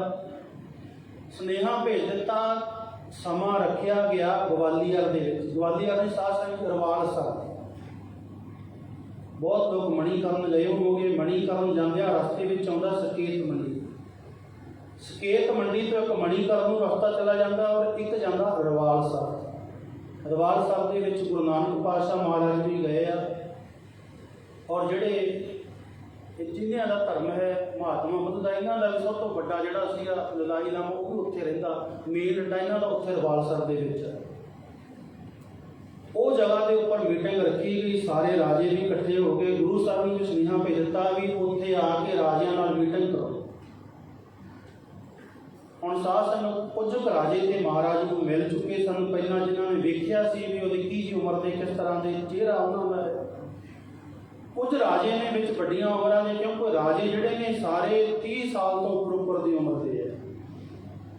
क्योंकि राजा बनता ही उदों है जदों उन्होंने एक पहला चढ़ाई कर जाता है बजुर्ग, फिर दूजे नूं कोई 40 साल का, कोई 50 साल का, 30 तो उपर की उम्र उन्होंने। सारे साध संगत जी एक कमरे में मीटिंग वास्ते राजे तैयार बैठे ने। जो गुरु गोबिंद राय जी पहुँचते हैं, कई तरह उन्होंने बेइज्जती हैरान हो जाते हैं भी निक्का जिहा जवाब साडे विच आके की गल करेगा भी भीम चंद ये डरी जाना। ये तो निक्का जिहा एक निक्की उम्र का अजे दाढ़ी नहीं आई, 16-17 साल की उम्र का एक जवाब कह रहा भी तू ये डर रहा, ये की करेगा। क्योंकि साडे मनां अंदर एक भुलेखा हो जाता है। भुलेखा कढ़ण वास्ते गुरु ने 8 साल 7 साल के गुरता गद्दी दे के समझाया भी इत्थे उम्रां की गल नहीं, इत्थे तां अमलां की गल आ। अमल भावें 7 साल दे विच आवे, जे ना आवे तां भावें 70 साल का भी हो जाए तां भी कहणगे मत जवाका लगी। ते जे अकल आ गई तो फिर गुरु नानक पातशाह 12 साल विच भी कहंदा भी तू बूढ़ा नहीं, तू तो बुढ़ा है। इहदियां गल्लां बुढ़ियां वर्गियां ने, गल है अंदरली सोच। महाराज भी जाके बैठ के राजे बैठे आ, राजियां के अंदर हंकार है भी निक्की जी उम्र का जवाब साडे विच आया, गुरु बनया होया। कहते राजियां के विच राजपूत राजे ने वड्डियां वड्डियां घराणियां दे बैठे ने। हुण राजे गलबात महाराज कहंदे भी की गल दसो, असीं तुहाडे विच आए हां, की अपने सवाल जवाब है करो। ਇੱਕ ਰਾਜੇ ਨੇ ਆਰੰਭਤਾ ਕੀਤੀ ਹੈ, ਕਿਉਂਕਿ ਰਾਜਿਆਂ ਦੇ ਅੰਦਰ ਫੌਜਾਂ ਦਾ ਹੰਕਾਰ, ਆਪਣੇ ਧਨ ਦੌਲਤ ਇਲਾਕਿਆਂ ਦਾ ਬੜਾ ਹੀ ਹੰਕਾਰ ਹੈ। ਕਹਿੰਦੇ ਉਹ ਪਹਿਲੇ ਹੰਕਾਰ ਦੇ ਵਿੱਚ ਬੋਲਦਾ, ਕਹਿਣ ਲੱਗਿਆ ਮਹਾਰਾਜ ਤੁਹਾਡੀ ਜਿਹੜੀ ਫੌਜ ਹੈ ਨਾ ਇਹ ਆ ਭੇਡਾਂ ਬੱਕਰੀਆਂ ਵਰਗੀ, ਤੇ ਸਾਡੀ ਜਿਹੜੀ ਫੌਜ ਆ ਇਹ ਆ ਸ਼ੇਰਾਂ ਵਰਗੀ। ਤੁਹਾਨੂੰ ਪਤਾ ਨਾ ਗੋਬਿੰਦ ਰਾਏ ਜੀ, ਜਦੋਂ ਸ਼ੇਰ ਜੰਗਲ ਵਿੱਚ ਆ ਕੇ ਵੜਕ ਮਾਰਦਾ, ਭੇਡਾਂ ਬੱਕਰੀਆਂ ਭੱਜਦੀਆਂ ਨੂੰ ਰਾਹ ਨਹੀਂ ਲੱਭਦਾ। ਮਹਾਰਾਜ ਚੁੱਪ ਬੈਠੇ ਸੁਣੀ ਜਾ ਰਹੇ ਉਹਨਾਂ ਦੀਆਂ ਗੱਲਾਂ, ਕਿਉਂਕਿ ਸਿਆਣਿਆਂ ਦੀ ਇੱਕ ਕਹਾਵਤ ਹੁੰਦੀ ਸੀ, ਬੰਦਾ ਬੋਲ ਚਾਲ ਤੋਂ ਪਹਿਚਾਣਿਆ ਜਾਂਦਾ। ਪੁਰਾਣੇ ਸਮਿਆਂ ਦੇ ਬਜ਼ੁਰਗ ਆ ਜਿਹੜੇ, ਉਹਨਾਂ ਨੂੰ ਪਤਾ ਜਦੋਂ ਕੋਈ ਬੰਦਾ ਮਿਲਦਾ, ਕੋਈ ਵੇਖਣ ਵੀ ਜਾਂਦਾ ਰਸਤਾ, ਕਹਿੰਦੇ ਵੀ ਭਾਈ ਕਿਵੇਂ ਬੋਲ ਚਾਲ ਠੀਕ ਆ? ਹਾਂ ਵੀ ਬੋਲ ਚਾਲ ਠੀਕ ਆ। ਬੋਲ ਦਾ ਮਤਲਬ ਸਾਡੀ ਬੋਲੀ। ਕਿਸੇ ਬੰਦੇ ਨੂੰ ਪਰਖਣ ਅੱਧਾ ਘੰਟਾ ਵੇਖ ਕੇ ਉਹਦੇ ਨਾਲ ਟੇਬਲ ਟਾਕ ਉਹਦੇ ਨਾਲ ਗੱਲਬਾਤ ਕਰੋ, ਉਹਦੇ ਅੰਦਰ ਜਿਹੜੀ ਗੱਲ ਹੈ ਆਪਣੇ ਆਪ ਬਾਹਰ ਨਿਕਲੇਗੀ। ਇਹ ਮਹਾਰਾਜ ਨੇ ਬਾਣੀ ਵਿੱਚ ਕਿਹਾ, ਜੋ ਪਾਵੈ ਭਾਂਡੇ ਵਿੱਚ ਵਸਤ ਸਾ ਨਿਕਲੇ। ਜੋ ਅੰਦਰ ਸਾਡੇ ਹੁੰਦਾ ਨਾ ਉਹ ਆਪਣੇ ਆਪ ਬਾਹਰ ਆਉਂਦਾ। ਗੱਲਾਂ ਕਰਦਿਆਂ ਜੇ ਤਾਂ ਅੰਦਰ ਹੋਇਆ ਪਿਆਰ ਨਾਲ ਭਿੱਜਿਆ, ਗੱਲਾਂ ਉਹਦੀਆਂ ਉਹੋ ਜਿਹੀਆਂ ਹੋਣਗੀਆਂ। ਜੇ ਹੋਇਆ ਹੰਕਾਰ, ਸਾਧ ਸੰਗਤ ਦੇ ਪਹਿਲਾਂ ਬੈਠਣ ਦਾ ਢੰਗ ਹੋਵੇਗਾ, ਆਪਣੇ ਸਾਹਮਣੇ ਲੱਤ 'ਤੇ ਲੱਤ ਰੱਖ ਕੇ ਬੈਠੇਗਾ। ਹਰ ਟੌਰ ਨਾਲ ਵੀ ਤੂੰ ਤਾਂ ਕੁਝ ਵੀ ਨਹੀਂ ਮਿਲਣਾ, ਮੈਂ ਆ ਸਰਦਾਰ। ਭਾਵ ਕੀ ਉਹਦੀ ਬੋਲੀ ਤੋਂ ਪਤਾ ਲੱਗ ਜਾਂਦਾ ਵੀ ਇਹ ਬੰਦਾ ਕਿੰਨੇ ਕੁ ਪਾਣੀ ਵਿੱਚ ਹੈ। ਦੂਸਰੀ ਹੈ ਚਾਲ, ਚਾਲ ਦਾ ਤੁਰਨਾ, ਵੀ ਬੰਦੇ ਦੀ ਚਾਲ ਹੈ ਕਿ ਚੱਲ ਕੇ ਗੁਰੂ ਘਰ ਜਾਣ ਵਾਲਾ ਕਿ ਪੱਬਾਂ ਕਲੱਬਾਂ ਜਾਣ ਵਾਲਾ, ਇਹਦੀ ਚਾਲ ਕਿਹੋ ਜਿਹੀ ਹੈ। ਤਾਂ ਸਿਆਣੇ ਕਹਿੰਦੇ ਸੀ ਦੋ ਗੱਲਾਂ ਤੋਂ ਬੰਦਾ ਪਛਾਣ ਜਾਂਦਾ ਵੀ ਇਹਦੀ ਬੋਲ ਚਾਲ ਕਿਹੋ ਜਿਹੀ ਹੈ। ਬੋਲ ਚਾਲ ਸਹੀ ਹੈ ਤੇ ਸਾਰਾ ਠੀਕ ਹੈ। ਹੁਣ ਮਹਾਰਾਜ ਚੁੱਪ ਤਾਂ ਬੈਠੇ ਨੇ, ਵੇਖਦੇ ਆ ਵੀ ਇਹਨਾਂ ਦੀ ਮੈਂ ਬੋਲ ਚਾਲ ਤੇ ਵੇਖਾਂ ਰਾਜਿਆਂ ਦੀ ਬੋਲ ਚਾਲ ਕਿਹੋ ਜਿਹੀ ਹੈ। ਪਹਿਲੇ ਰਾਜੇ ਨੇ ਕਿਹਾ ਵੀ ਤੇਰੇ ਸਿਰ ਭੇਡਾਂ ਬੱਕਰੀਆਂ ਵਰਗੇ, ਅਸੀਂ ਆ ਸ਼ੇਰਾਂ ਵਰਗੇ। ਤੇ ਸ਼ੇਰ ਜਦੋਂ ਦਹਾੜ ਮਾਰਦਾ, ਭੇਡਾਂ ਬੱਕਰੀਆਂ ਨੂੰ ਭੱਜਦਿਆਂ ਹੋਇਆਂ ਕਹਿੰਦੇ ਰਾਹ ਨਹੀਂ ਲੱਭਦਾ। ਫਿਰ ਦੂਜੀ ਗੱਲ ਫਿਰ ਕਹਿੰਦਾ ਹੈ, ਕਹਿੰਦਾ ਤੇਰੇ ਜਿੰਨੇ ਸਿੱਖ ਨਾ ਇਹ ਸਾਰੇ ਆ ਗਰੀਬ। ਆਪਾਂ ਤਾਂ ਨਹੀਂ, ਨਾਲੇ ਤਾਂ ਜਾਤਾਂ ਦੇ ਨਾਂ ਲੈ ਲਓ, ਤੇਰੇ ਤਾਂ ਇਹੋ ਜਿਹਾ, ਤੇਰੇ ਆ ਫਲਾਣੀ ਜਾਤ ਦਾ ਫਲਾਣੀ ਜਾਤ ਦਾ, ਤੂੰ ਨਿੱਕੀਆਂ ਨਿੱਕੀਆਂ ਜਾਤਾਂ ਵਾਲੇ ਇਕੱਠੇ ਕੀਤੇ ਹੋਏ, ਤੇਰੇ ਆ ਗਰੀਬ ਸਿੱਖ। ਤੇ ਸਾਡੇ ਕੋਲ ਜਿਹੜੇ ਫੌਜ ਵਾਲੇ ਨੇ ਇਹ ਆ ਤਕੜੇ ਘਰਾਂ ਦੇ, ਰਾਜਿਆਂ ਦੇ, ਰਾਜਪੂਤਾਂ ਰਾਠਾਂ ਦੇ ਘਰਾਂ ਦੇ। ਕਹਿੰਦੇ ਜਦੋਂ ਤੇਰੇ ਸਿੱਖਾਂ ਨੂੰ ਅਸੀਂ ਕੋਈ ਦਮੜੇ ਸੁੱਟੇ ਨਾ, ਅੱਜ ਤੱਕ 1 ਮਿੰਟ ਵਿੱਚ ਖਰੀਦ ਲਵਾਂਗੇ। ਇਹ ਪੈਸੇ ਦੀ ਖਾਤਰ ਵਿਕ ਜਾਣਗੇ, ਤੇਰੇ ਸਿੱਖਾਂ ਨੂੰ ਖਰੀਦ ਲਵਾਂਗੇ। ਤੇਰੇ ਪੱਲੇ ਕੁਛ ਨਹੀਂ ਦੇਣ ਵਾਸਤੇ, ਸਾਡੇ ਕੋਲੇ ਬਹੁਤ ਮੋਹਰਾ ਚਾਂਦੀ ਸਭ ਕੁਝ ਚੀਜ਼ ਪਈ ਹੈ। ਤੇਰੇ ਸਿੱਖਾਂ ਨੂੰ ਜਦੋਂ ਚਾਹੀਏ ਅਸੀਂ ਖਰੀਦ ਸਕਦੇ ਹਾਂ। ਕਹਿੰਦੇ ਤੀਜੀ ਗੱਲ ਫਿਰ ਰਾਜੇ ਆਪਸ ਵਿੱਚ ਗੱਲਾਂ ਕਰਕੇ ਜਦੋਂ ਮਹਾਰਾਜ ਨੂੰ ਸੁਣਾਈ ਜਾ ਰਹੇ ਹੈ ਵੀ ਮਹਾਰਾਜ ਤੇਰੇ ਜਿਹੜੇ ਸਿੱਖ ਨੇ ਨਾ ਇਹ ਹੈ, ਇਹ ਸਮਝੋ ਵੀ ਚਿੜੀਆਂ ਤੇ ਸਾਡੇ ਫੌਜੀ ਆ ਬਾਜ। ਜਦੋਂ ਬਾਜ ਚਿੜੀ ਨੂੰ ਫੜਦਾ ਉਹਦੇ ਖੰਭ ਖਿਲਾਰ ਕੇ ਰੱਖ ਦਿੰਦਾ, ਤੇ ਇਸ ਕਰਕੇ ਸਾਡੀਆਂ ਫੌਜਾਂ ਦੇ ਸਾਹਮਣੇ ਤੇਰੇ ਸਿੱਖੜਿਆਂ ਨੇ ਨਹੀਂ ਖੜਨਾ। ਇਸ ਕਰਕੇ ਆ ਗੋਬਿੰਦ ਰਾਏ ਤੈਨੂੰ ਤਾਂ ਅਸੀਂ ਬੁਲਾਇਆ, ਤੇ ਜਾਂ ਤਾਂ ਤੂੰ ਅਨੰਦਪੁਰ ਛੱਡ ਕੇ ਚਲਾ ਜਾ, ਤੇ ਜਾਂ ਜਿਹੜੀਆਂ ਨਾਲ ਫੌਜਾਂ ਰੱਖੀਆਂ, ਪਲਕੀ ਲਾਈ ਆ, ਨਗਾਰੇ ਘੋੜੇ ਸਭ ਕੁਝ ਬੰਦ ਕਰ ਦੇ। ਮਹਾਰਾਜ ਕਹਿੰਦੇ ਵੀ ਤੁਹਾਡੀ ਗੱਲ ਪੂਰੀ ਹੋ ਗਈ। ਕਹਿੰਦੇ ਹਾਂ, ਇਹੀ ਤੈਨੂੰ ਸਮਝਾਉਣ ਵਾਸਤੇ ਮੀਟਿੰਗ ਕੀਤੀ ਹੈ ਵੀ ਤੂੰ ਕੁਝ ਨਹੀਂ ਸਾਡਾ ਮੁਕਾਬਲਾ ਕਰ ਸਕਦਾ, ਇਹ ਸਾਰਾ ਕੁਝ ਛੱਡ ਕੇ ਚਲਾ ਜਾ। ਤੇ ਇਸ ਕਰਕੇ ਅਸੀਂ ਮੀਟਿੰਗ ਤੇਰੇ ਨਾਲ ਇਹ ਸੱਦੀ ਹੈ। ਜਦੋਂ ਉਹਨਾਂ ਦੀਆਂ ਗੱਲਾਂ ਸੁਣ ਲਈਆਂ, ਫਿਰ ਮਹਾਰਾਜ ਜਵਾਬ ਦਿੰਦੇ, ਕਹਿਣ ਲੱਗੇ ਨੇ, ਆ ਰਾਜਿਓ, ਤੁਸੀਂ ਪਹਿਲੀ ਗੱਲ ਕਹੀ ਹੈ ਵੀ ਮੇਰੇ ਸਿੱਖਾ ਭੇਡਾਂ ਬੱਕਰੀਆਂ ਵਰਗੇ, ਤੁਸੀਂ ਹੋ ਸ਼ੇਰ। ਮਹਾਰਾਜ ਜਵਾਬ ਦਿੰਦੇ ਆ, ਕਹਿੰਦੇ ਭੇਡੋਂ ਸੇ ਮੈਂ ਸ਼ੇਰ ਲੜਾਊਂ, ਭੂਪ ਗਰੀਬਣ ਕੋ ਕਹਿਲਾਊਂ। ਭੂਪ ਕਹਿੰਦੇ ਆ ਰਾਜੇ, ਗਰੀਬ, ਗਰੀਬ ਕਿਆ ਸਿੱਖਾਂ ਨੂੰ। ਮਹਾਰਾਜ ਕਹਿੰਦੇ ਇੱਕ ਸਮਾਂ ਆਵੇਗਾ ਮੈਂ ਇਹਨਾਂ ਭੇਡਾਂ ਨੂੰ ਸ਼ੇਰਾਂ ਨਾਲ ਲੜਾ ਕੇ ਦਿਖਾਵਾਂਗਾ। ਭੂਪ ਗਰੀਬਣ ਕੋ ਕਹਿਲਾਊਂ, ਮੈਂ ਇਹਨਾਂ ਗਰੀਬਾਂ ਨੂੰ ਸਮਾਂ ਆਵੇਗਾ ਮੈਂ ਰਾਜੇ ਬਣਾਵਾਂਗਾ। ਤੇ ਰਾਜੇ ਬਣਾ ਕੇ ਵੀ ਗਏ ਆ।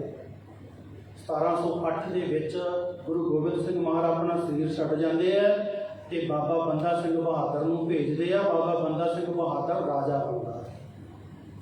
ਫਤਿਹਗੜ੍ਹ ਸਾਹਿਬ ਉਹਨਾਂ ਦੀ ਮੇਨ ਰਾਜਧਾਨੀ ਬਣਦੀ ਹੈ। ਉੱਥੇ ਖਾਲਸੇ ਦਾ ਝੰਡਾ ਝੁਲਦਾ ਭਾਵ ਕੀ ਹੈ, ਜਿਹੜੇ ਵਚਨ ਕਰ ਗਏ ਆ ਉਹ ਵਚਨ ਪੂਰੇ ਕਰਕੇ ਦਿਖਾਏ ਆ। ਉਹਦੇ ਤੋਂ ਬਾਅਦ ਅੱਗੇ ਮਹਾਰਾਜਾ ਰਣਜੀਤ ਸਿੰਘ ਤੱਕ ਕਿੰਨਾ ਸਿੱਖਾਂ ਨੂੰ ਰਾਜ ਦੇ ਕੇ ਗਏ। ਇਹ ਕਿ ਨਹੀਂ ਇਕੱਲੇ ਆਏ ਪਹਾੜੀਆਂ ਨਾਲ, ਉਹ ਗੱਲ ਵਚਨ ਵੀ ਪੂਰੇ ਕਰ ਗਏ। ਕਹਿੰਦੇ ਭੂਪ ਗਰੀਬਨ ਕੋ ਕਹਿਲਾਉਂ, ਇਹਨਾਂ ਗਰੀਬਾਂ ਨੂੰ ਮੈਂ ਇੱਕ ਦਿਨ ਤੁਸੀਂ ਕਿਹਾ ਕਰੋਗੇ ਰਾਜਾ ਸਾਹਿਬ ਕਿਹਾ ਕਰੋਗੇ।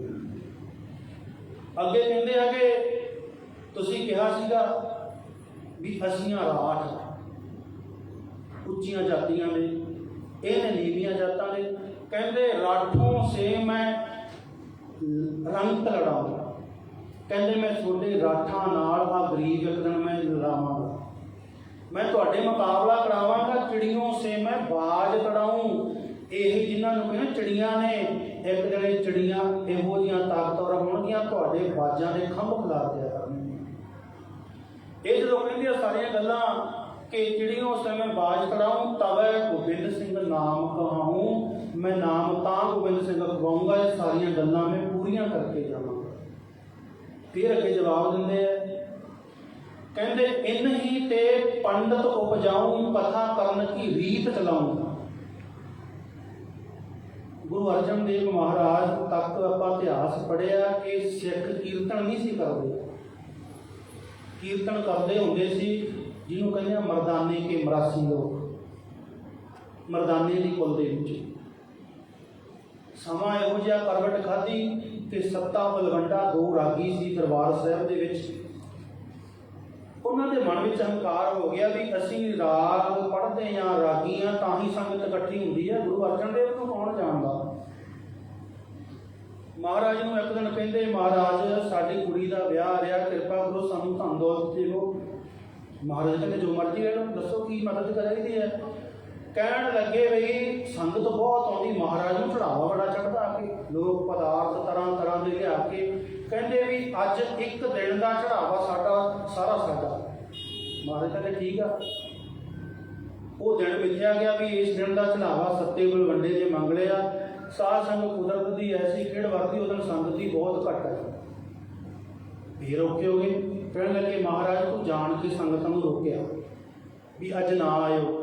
ਦੂਸਰੇ ਦਿਨ ਕੀਰਤਨ ਕਰਨ ਵਾਸਤੇ ਨਾ ਆਏ ਸੱਤਾ ਬਲਵੰਡਾ। ਬਾਬਾ ਬੁੱਢਾ ਜੀ ਘਰ ਲੈਣ ਗਏ, ਮਹਾਰਾਜ ਨੇ ਫਿਰ ਭੇਜਿਆ ਵੀ ਸਤਿਕਾਰ ਕਰੋ, ਰਾਗੀ ਆ ਭਾਈ ਗੁਰੂ ਘਰ 'ਚ ਦਰਬਾਰ ਸਾਹਿਬ ਕੀਰਤਨ ਕਰਦੇ ਆ, ਉਹਨਾਂ ਨੂੰ ਪਿਆਰ ਨਾਲ ਮਨਾ ਕੇ ਲੈ ਕੇ ਆਓ। ਬਾਬਾ ਬੁੱਢਾ ਜੀ ਭਾਈ ਗੁਰਦਾਸ ਜੀ ਗਏ, ਜਾ ਕੇ ਹੱਥ ਜੋੜੇ ਵੀ ਤੁਸੀਂ ਗੁਰੂ ਕੇ ਕੀਰਤਨੀਓ, ਕਿਰਪਾ ਕਰੋ ਆਓ ਆ ਕੇ ਕੀਰਤਨ ਕਰੋ। ਕਹਿੰਦੇ ਬੜਾ ਕੁਝ ਬੋਲੇ, ਕਹਿਣ ਲੱਗੇ ਜੇ ਸਾਡਾ ਮਰਦਾਨਾ ਨਾ ਹੁੰਦਾ ਤੁਹਾਡੇ ਗੁਰੂ ਨਾਨਕ ਨੂੰ ਕੌਣ ਜਾਣਦਾ ਸੀ। ਬਾਬਾ ਬੁੱਢਾ ਜੀ ਕਹਿੰਦੇ ਹੁਣ ਤੁਸੀਂ ਵਿਗੜ ਗਏ, ਹੁਣ ਤੁਹਾਡੇ ਲੱਛਣ ਬਹੁਤ ਮਾੜੇ ਹੋ ਗਏ। ਆ ਕੇ ਗੁਰੂ ਸਾਹਿਬ ਨੂੰ ਦੱਸਦੇ ਆ, ਜਦੋਂ ਗੁਰੂ ਸਾਹਿਬ ਨੇ ਗੱਲ ਸੁਣੀ ਕਹਿਣ ਲੱਗੇ ਅੱਜ ਤੋਂ ਮੇਰੇ ਸਿਰ ਕੀਰਤਨ ਕਰਨਾ।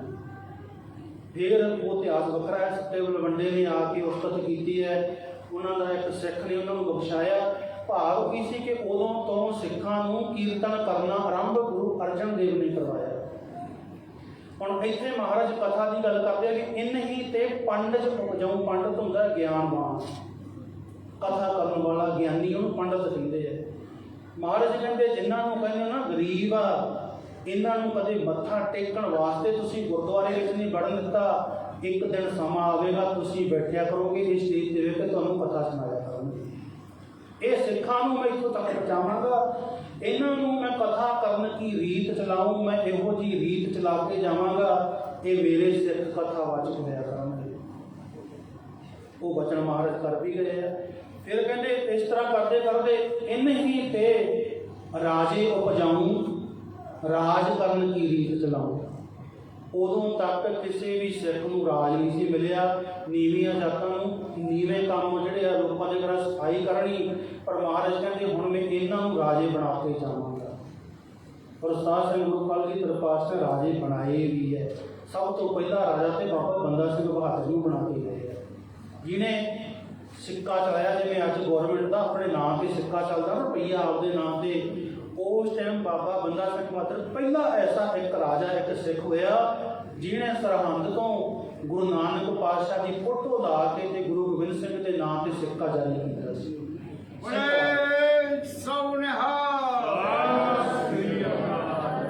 1708 ਵਿੱਚ ਗੁਰੂ ਗੋਬਿੰਦ ਸਿੰਘ ਮਹਾਰਾਜ ਜਾਂਦੇ ਆ ਸਰੀਰ ਛੱਡ ਕੇ। ਉਦੋਂ ਬਾਅਦ ਹੀ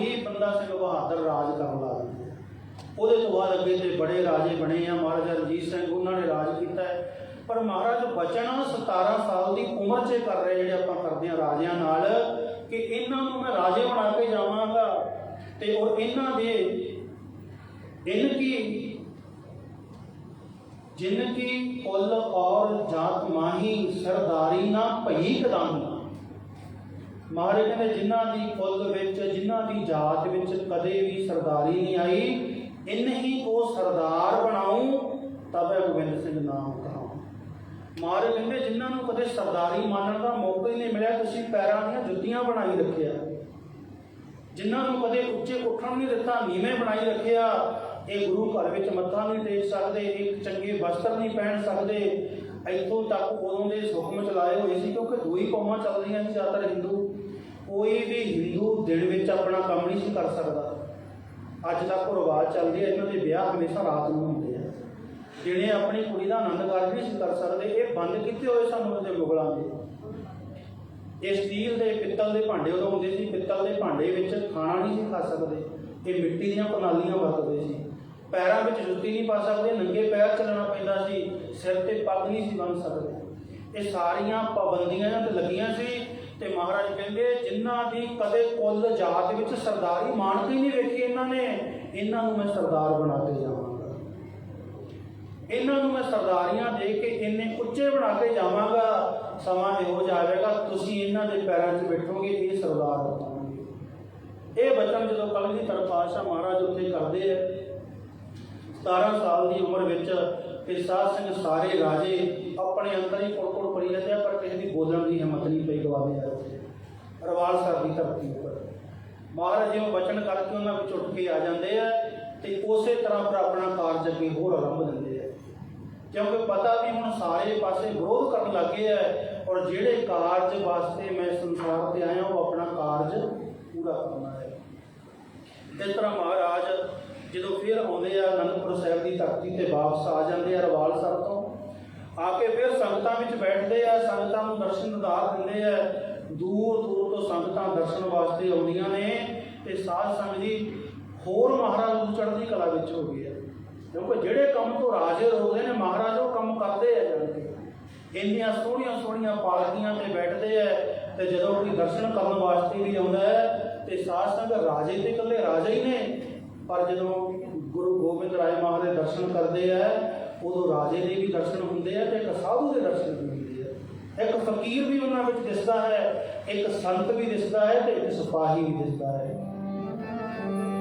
जब साध संग मुक्तों पढ़ते हैं, राजा नाले जोगी है सतगुर मेरा कलगियां वाला, राजा नाले जोगी है सतगुर मेरा कलगियां वाला, राजा नाले जोगी है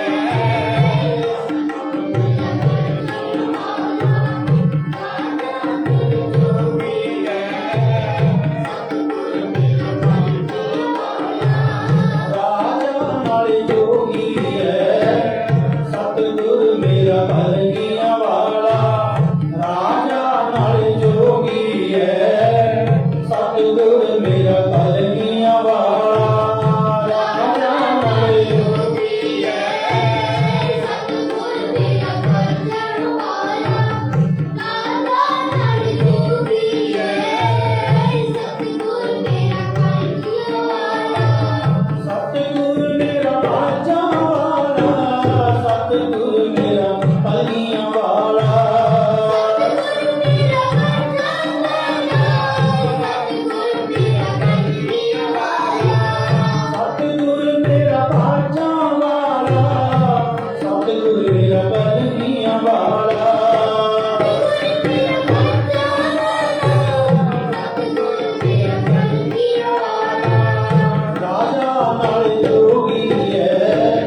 ਮਹਾਰਾਜ ਸੱਚੇ ਪਾਤਸ਼ਾਹ ਜੀ।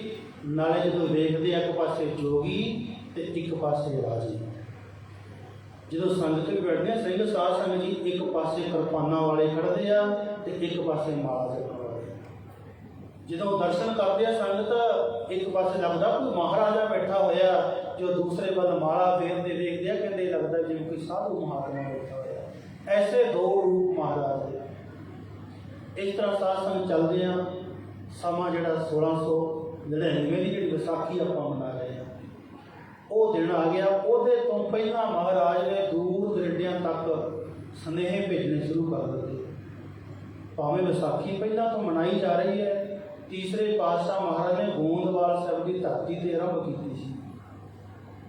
ਇਹ ਕਿਉਂ ਦਿਨ ਸ਼ੁਰੂ ਕੀਤੇ ਸਨ? ਉਦੋਂ ਸੰਗਤਾਂ ਨੇ ਕਹਿਣਾ, ਮਹਾਰਾਜ ਕੋਈ 6 ਮਹੀਨਿਆਂ ਬਾਅਦ ਇਹੋ ਜਿਹਾ ਸਾਂਝਾ ਦਿਨ ਰੱਖੋ ਜਦੋਂ ਸਾਰੀ ਸੰਗਤ ਮਿਲ ਲਿਆ ਕਰੇ। ਹੁਣ ਤੇ ਸਮਾਂ ਬੜਾ ਬਦਲ ਚੁੱਕਿਆ ਹੈ। ਆਪਾਂ ਸਾਧ ਸੰਗਤ ਸਵੇਰੇ ਚੱਲੀਏ, ਭਾਵੇਂ ਹਰਿਮੰਦਰ ਸਾਹਿਬ ਮੱਥਾ ਟੇਕ ਕੇ ਮੁੜ ਆਈਏ, ਉਦੋਂ ਤੇ ਰਸਤੇ ਵਿੱਚ ਹੀ ਲੋਕਾਂ ਨੂੰ ਹਫ਼ਤਾ ਆਉਂਦਿਆਂ ਨੂੰ 2-2 ਹਫ਼ਤੇ ਲੱਗ ਜਾਂਦੇ। ਫਿਰ ਹਫ਼ਤਾ ਗੁਰੂ ਕੋਲ ਰਹਿਣਾ, 2 ਹਫ਼ਤੇ ਫਿਰ ਮੁੜ ਕੇ ਜਾਣਾ। ਜੇ ਆਪਾਂ 5 ਪਿਆਰਿਆਂ ਦਾ ਇਤਿਹਾਸ ਕੱਲ੍ਹ ਵੀ ਸਰਵਣ ਕੀਤਾ, ਹੁਣ ਇੱਕ ਪਿਆਰਾ ਜਿਹੜਾ ਉਹਨਾਂ ਤੋਂ ਹੈ ਭਾਈ ਸਾਹਿਬ ਸਿੰਘ ਬਿਦਰ ਤੋਂ ਆਇਆ। ਬਿਦਰ ਕਿੱਥੇ ਆ? ਨਾਨਕ ਝੀਰਾ। ਪੰਜਾਬ ਤੋਂ ਨਾਨਕ ਝੀਰੇ ਜਾਣਾ ਹੋਵੇ ਟ੍ਰੇਨ 'ਤੇ ਵੀ 3 ਦਿਨ ਲੱਗਦੇ, ਅਤੇ ਜਦੋਂ ਉਹ ਪੈਦਲ ਆਇਆ ਹੋਵੇ ਤਾਂ ਕਿੰਨੇ ਦਿਨਾਂ ਵਿੱਚ ਆਇਆ ਹੋਵੇਗਾ। ਫਿਰ ਜਗਨਨਾਥਪੁਰੀ ਤੋਂ ਇੱਕ ਪਿਆਰਾ ਆਇਆ ਹੋਇਆ, ਜਗਨਨਾਥਪੁਰੀ ਉੜੀਸਾ। ਉਹ ਵੀ ਘੱਟੋ ਘੱਟ ਵੀ 1700-1800 ਕਿਲੋਮੀਟਰ ਪੰਜਾਬ ਤੋਂ ਪੈ ਜਾਂਦੀ। ਇਸ ਕਰਕੇ ਵੀ ਉਹ ਸਫ਼ਰ ਜਿਹੜਾ ਅੱਜ ਟ੍ਰੇਨਾਂ ਦੇ ਵਿੱਚ 3-3 ਦਿਨਾਂ 'ਚ ਆਪਾਂ ਪੂਰਾ ਕਰਦੇ ਹਾਂ, ਅਤੇ ਉਦੋਂ ਸੰਗਤ ਐਡੀ ਦੂਰ ਦੂਰ ਤੋਂ ਚੱਲ ਕੇ ਅਨੰਦਪੁਰ ਸਾਹਿਬ ਆਈ ਹੋਈ। ਕਿੰਨਾ ਸੰਗਤਾਂ 'ਚ ਪਿਆਰ ਹੋਵੇਗਾ। ਉਹਨਾਂ ਨੂੰ ਆਉਂਦਿਆਂ ਹੀ 2-2 ਹਫ਼ਤੇ ਰਾਹ ਲੱਗ ਗਏ ਹੋਣੇ। ਅੱਜ ਕੱਲ੍ਹ ਵੀ ਕਈ ਸਾਈਕਲਾਂ 'ਤੇ ਯਾਤਰਾ ਕਰਦੇ ਆ, ਉਹ ਵੀ ਹਫ਼ਤਾ 10-10 ਦਿਨ ਉਹਨਾਂ ਨੂੰ ਜਾਣਦਿਆਂ ਲੱਗ ਜਾਂਦੇ, ਇੱਕ ਪਾਸੇ ਜਾਂਦੇ। ਪਰ ਇਸ ਤਰ੍ਹਾਂ ਸੰਗਤ ਦੂਰ ਦੂਰ ਤੋਂ ਮਹਾਰਾਜ ਨੇ ਹੁਕਮ ਕੀਤਾ ਵੀ ਵਿਸਾਖੀ ਤੋਂ ਪਹਿਲਾਂ ਉੱਥੇ ਆ ਜਾਵੇ, ਕਿਉਂਕਿ ਵਿਸਾਖੀ ਇਹ ਦਿਨ ਤਾਂ ਮਨਾਏ ਜਾਂਦੇ ਸੀ ਕਿ ਮਹਾਰਾਜ ਇਸ ਬਹਾਨੇ ਸੰਗਤਾਂ ਇਕੱਠੀਆਂ ਹੋ ਜਾਣੀਆਂ। ਇੱਕ ਦੀਵਾਲੀ ਦਾ ਦਿਨ ਅੰਮ੍ਰਿਤਸਰ ਦੇ ਵਿੱਚ, ਅਤੇ ਵਿਸਾਖੀ ਦਾ ਦਿਨ ਜਿੱਥੇ ਵੀ ਗੁਰੂ ਪਾਤਸ਼ਾਹ ਦੀ ਜੋਤ ਹੁੰਦੀ ਸੀ। ਇਹ ਆਰੰਭ ਗੋਂਦਵਾਲ ਸਾਹਿਬ ਤੋਂ ਹੋਇਆ। ਅੱਗੇ ਪਰ ਜਿੱਥੇ ਜਿੱਥੇ ਵੀ ਗੁਰੂ ਕੀ ਜੋਤ ਹੁੰਦੀ ਸੀ, ਉੱਥੇ ਉੱਥੇ ਉਹ ਮੇਲੇ ਲੱਗਦੇ ਰਹੇ। ਤਾਂ ਕਰਕੇ ਦਿਨ ਰੱਖੇ ਵੀ 6 ਮਹੀਨੇ ਇਸ ਬਹਾਨੇ ਸੰਗਤ ਇਕੱਠੀ ਹੋ ਜਾਇਆ ਕਰੇਗੀ। ਹਰ ਇੱਕ ਨੂੰ ਪਤਾ ਹੁੰਦਾ ਸੀ ਵੀ ਇਸ ਵਿਸਾਖੀ ਨੂੰ ਆਪਾਂ ਕਿਹੜੀ ਜਗ੍ਹਾ 'ਤੇ ਪਹੁੰਚਣਾ ਹੈ। ਗੋਇੰਦਵਾਲ ਸਾਹਿਬ ਜਾਣਾ, ਜਾਂ ਆਪਾਂ ਅੰਮ੍ਰਿਤਸਰ ਸਾਹਿਬ ਜਾਣਾ, ਜਾਂ ਅਨੰਦਪੁਰ ਸਾਹਿਬ ਜਾਣਾ ਹੈ। ਇਉਂ ਸੰਗਤਾਂ ਨੂੰ ਉਹ ਵਿਸਾਖੀ ਵਾਲਾ ਦਿਨ ਮਿਲ ਕੇ ਸੁਨੇਹੇ ਭੇਜੇ ਗਏ ਹੈ। ਗੁਰੂ ਪਾਤਸ਼ਾਹ ਮਹਾਰਾਜ ਜੀ, ਆਪਾਂ ਉਹਨਾਂ ਦਾ ਜਿਹੜਾ ਰਹਿائش ਆ, ਜਿਹੜੀਆਂ ਸੰਗਤਾਂ ਉੱਥੇ ਗਏ ਹੋਵਾਂਗੇ, ਆਪਣੇ ਧਿਆਨ ਨਾਲ ਦਰਸ਼ਨ ਕਰੀਏ। ਕਿਲ੍ਹਾ ਆਨੰਦਗੜ੍ਹ, ਜਿੱਥੇ ਗੁਰੂ ਸਾਹਿਬ ਦੀ ਆਪਣੀ ਨਿੱਜੀ ਜਿਹੜੀ ਘਰ ਰਹਿائش ਸੀ।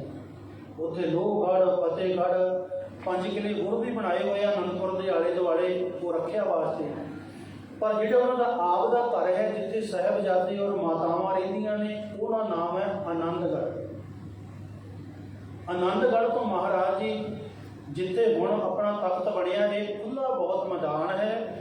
ਇਹ ਜਗ੍ਹਾ ਦੇ ਉੱਪਰ ਸਤਿਗੁਰੂ ਜੀ ਭੋਲ ਕਰਾਇਆ ਕਰਦੇ ਸੀ, ਖੇਡਾਂ ਕਰਵਾਇਆ ਕਰਦੇ ਸਨ। ਇਹੋ ਜਿਹੇ ਕੰਮ ਮਹਾਰਾਜ ਨੇ, ਭਾਵ ਇੱਕ ਸਰੀਰ ਦਾ ਵਾਸਤੇ ਵੀ, ਸਰੀਰ ਤਕੜੇ ਰਹਿਣ ਸਾਰੇ ਸਿੱਖਾਂ ਦੇ। ਉੱਥੇ ਦਸਤਾਰਾਂ ਦੇ ਮੁਕਾਬਲੇ ਵੀ ਕਰਾਏ ਜਾਂਦੇ। ਉੱਥੇ ਉਹ ਗੁਰਦੁਆਰਾ ਵੀ ਨਿੱਕਾ ਜਿਹਾ ਹੈ, ਜਿੱਥੇ ਦਸਤਾਰਾਂ ਦੇ ਮੁਕਾਬਲੇ ਕੀਤੇ ਜਾਂਦੇ ਸੀ। ਦਸਤਾਰ ਸਾਹਿਬ ਦਾ ਨਾਮ ਹੈ। ਉਹ ਜਗ੍ਹਾ ਸਾਰੀ ਇਹ ਵਿਹਲੀ ਸੀ। ਉਹਦੇ ਹੁਣ ਤਾਂ ਉਹਦੇ ਲੰਗਰ ਬਣ ਗਿਆ, ਰਹਿائش ਵਾਸਤੇ ਕਮਰੇ ਬਣ ਗਏ, ਬਹੁਤ ਖੁੱਲ੍ਹਾ ਮੈਦਾਨ ਸੀ। ਮਹਾਰਾਜ ਨੇ ਸਿੱਖਾਂ ਨੂੰ ਕਿਹਾ ਵੀ ਇਹ ਖੁੱਲ੍ਹੇ ਮੈਦਾਨ ਦੇ ਵਿੱਚ ਤੰਬੂ ਲਾ ਦਿੱਤੇ ਜਾਣ। ਬੜੀ ਦੂਰ ਤੱਕ ਉਹ ਜਗ੍ਹਾ ਬਹੁਤ ਵੱਡੀ ਹੈ। ਉਹ ਜਗ੍ਹਾ ਦੇ ਉੱਪਰ ਜਿੱਥੋਂ ਮਹਾਰਾਜ ਰਹਿੰਦੇ ਸੀ, ਤਕਰੀਬਨ ਕਿਲੋਮੀਟਰ ਦੇ ਫਾਸਲਾ ਉਹ ਜਗ੍ਹਾ ਦਾ ਹੈ। ਕਿਲ੍ਹਾ ਕੇਸਗੜ੍ਹ ਸਾਹਿਬ ਅਤੇ ਆਨੰਦਗੜ੍ਹ ਸਾਹਿਬ ਦਾ। ਉੱਥੇ ਤੰਬੂ ਲਗਾਏ ਗਏ ਹੈ। ਅਤੇ ਉਹ ਸਮੇਂ ਪੰਗਤੀਆਂ ਬਾਣੀ ਦੀਆਂ, ਜਿਵੇਂ ਅੱਜ ਆਪਾਂ ਬੈਨਰ ਕੋਈ ਨਾ ਕੋਈ ਲਿਖ ਕੇ ਲਾ ਦਿੰਦੇ ਹਾਂ, ਪ੍ਰੋਗਰਾਮ ਉੱਤੇ ਸਾਰਾ ਲਿਖਿਆ ਹੁੰਦਾ। ਉਦੋਂ ਮਹਾਰਾਜ ਨੇ ਜਗ੍ਹਾ ਜਗ੍ਹਾ 'ਤੇ ਜਿੱਥੋਂ ਸੰਗਤ ਐਂਟਰੀ ਹੁੰਦੀ ਹੈ ਨਾ, ਇੱਕੋ ਹੀ ਥਾਂ ਰੱਖੀ ਹੋਈ ਹੈ। ਪਾਸੇ ਸਾਰੇ ਤੰਬੂ, ਉਦੋਂ ਕਨਾਤਾਂ ਹੁੰਦੀਆਂ ਸੀ। ਕਨਾਤਾਂ ਹੁੰਦੀਆਂ ਜਿਵੇਂ 6 ਫੁੱਟ ਦੀ ਉੱਚੀ ਹੁੰਦੀ ਹੈ, ਪਰ ਉੱਪਰੋਂ ਨੰਗਾ ਹੀ ਹੁੰਦਾ ਸਾਰਾ। ਉਹ ਸਾਈਡ 'ਤੇ ਇੱਕ ਤਰ੍ਹਾਂ ਦਾ ਪਰਦਾ ਕੰਧ ਹੋ ਜਾਂਦੀ ਹੈ, ਉਹਨੂੰ ਕਹਿੰਦੇ ਕਨਾਤ। ਕਨਾਤਾਂ ਲਵਾਈਆਂ ਹੋਈਆਂ ਮਹਾਰਾਜ ਨੇ। एक पासे तो संगत एंटर हो सकती है, उतों अगे सामने जाके स्टेज आ जाती है। इस तरह का वो सारा जिहड़ा खेमा है सतगुरु जी ने तैयार करवाया है। जो वो एंटर होंगे है तो उत्थे साध संगत भगत कबीर जी दीयां जिहड़ियां पंक्तियां लैके लाइया हुई ने, अगे जाते आ होर गुरु साहिबाना दीयां पंक्तियां लाइया जो बढ़ते हैं तो उत्थे साध संगत जी भगतां दी बाणी विचों जिहड़ी पंक्तियां आउंदियां ने ते वो पंक्तियां लिख लिख लाइया हुई ने। सिख जो अंदर बढ़ते हैं पहले वो पंक्तियां पढ़ते हैं, मना में एक तरह की विचार आती है महाराज ने कि कोई वक्रा ही लिख के लाया हुआ, अगे ना तो यहो जिहा तंबू लगता, ना ही यहो जे कोई प्रबंध किए होंगे है, और ना ही इस तरह की गुरबाणी दी पंक्तियां लिखियां होंदियां ने। अज बड़े ही अनोखे जे ढंग नाल बाणी दी पंक्तियां लिख लाइया हुई। सिर धर के तली ते आ जा, लंघना जे प्रेम दी गली, सिर धार के तली ते उत्ते आ जा, लंघना जे प्रेम दी गली, सिर धार के सिर धार के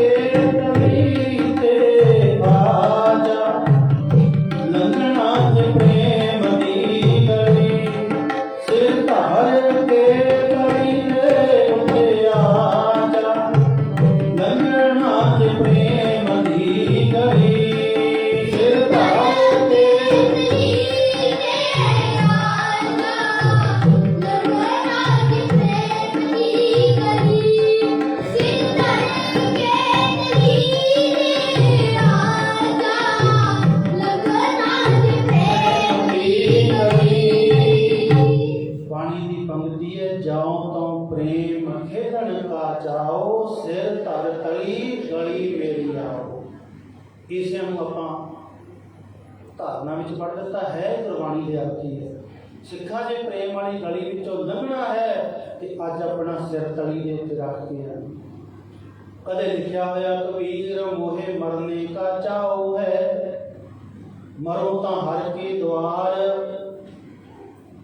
के मालिक मैनू मरन का चाह पर मरा मैं तेरे द्वार ते, मत हर पूछे कौन है, पर हमारे मता गुरु पूछी लवे कौन पे मेरे दर ते लिखिया। इहो जिहियां पंक्तियां लोग पढ़ते हैं बड़े हैरान होंगे है भी इहो जिहा की प्रोग्राम देना गुरु ने इस बार बड़िया ही वीर रस में भरिया हुई पंक्तियां संगत इकट्ठी हो रही है। वखरा वखरा इतिहासकारों ने कट लिखा है, ज़्यादातर लोगों की गिनती 80,000 के करीब है कि इन्ना इकट्ठ उदों सी, क्योंकि साध संगत उदों गिनती का कोई सारा नहीं होंदा सी। जिवें थल्ले दरियां विछाउंदे आ ना पुराने बुजुर्गों के हिसाब से एक दरी से किन्ने बंदे बह सकते हैं तो किन्नियां दरियां विछियां हुई ने किन्ने बंदे बह। ये हिसाब किताब उन्होंने बड़ा हिसाब किताब उन्होंने होंदा सी भी जे इन्नियां दरियां विछादियां तो किन्ने बंदे बह सकते, इन्ने फुट का तंबू लगे किन्ने बंदे बह सकते हैं। तो इस अंदाजे नाल उन्हों की गिनती है भी 80,000 के करीब उत्थे गिनती हो चुकी है। सवेरे आस्था की वार का कीर्तन होया, उस तो बाद ढाडी लगते हैं। ढाडियां ने साध संगत जी बड़े जोश वालियां वारां पढ़ियां ने, वारां गाउंदे है संगतां दे विच एक तरह का जोश भरिया जाता है। ज्यों-ज्यों वो ढाडी वारां समाप्त होंदियां ने ते साध संगत तंबू के एक पासों गुरु कलगीधर पातशाह हथ दे विच नंगी तलवार लेके आके स्टेज के उपर खड़े हो जाते हैं। आके साध संगत जी संगतां दे वल वेखदे आ, संगतां सारे इउं पलदे जिवें चंद्रमा नूं चकोर वेखदी है ना, इउं टिकटिकियां ला के वेखदे भी अज वखरा ही रूप आ महाराज का, की गल हो गई है। अगे महाराज आउंदे है रागियां ढाडियां तो बाद आके बैठ के संगतां नाल विचार करते हैं, संगतां नूं वचन सुणाउंदे है। पर अज इहो जिहा समा ਕੁਝ ਮੂੰਹੋਂ ਨਹੀਂ ਬੋਲੇ, ਨੰਗੀ ਤਲਵਾਰ ਲੈ ਕੇ ਉਹ ਸੰਗਤਾਂ ਵੱਲ ਝਾਕ ਰਹੇ ਆ। ਸਾਰੀ ਸੰਗਤ ਨਿਗਾਹ ਮਾਰੀ ਹੈ ਸਾਰਾ ਸੰਸਾਰੀ ਸੰਗਤ ਵੱਲ, ਦੇਖ ਕੇ ਸਾਰੀਆਂ ਸੰਗਤਾਂ ਵੱਲ ਫਿਰ ਇੱਕ ਆਵਾਜ਼ ਮਾਰਦੇ ਆ।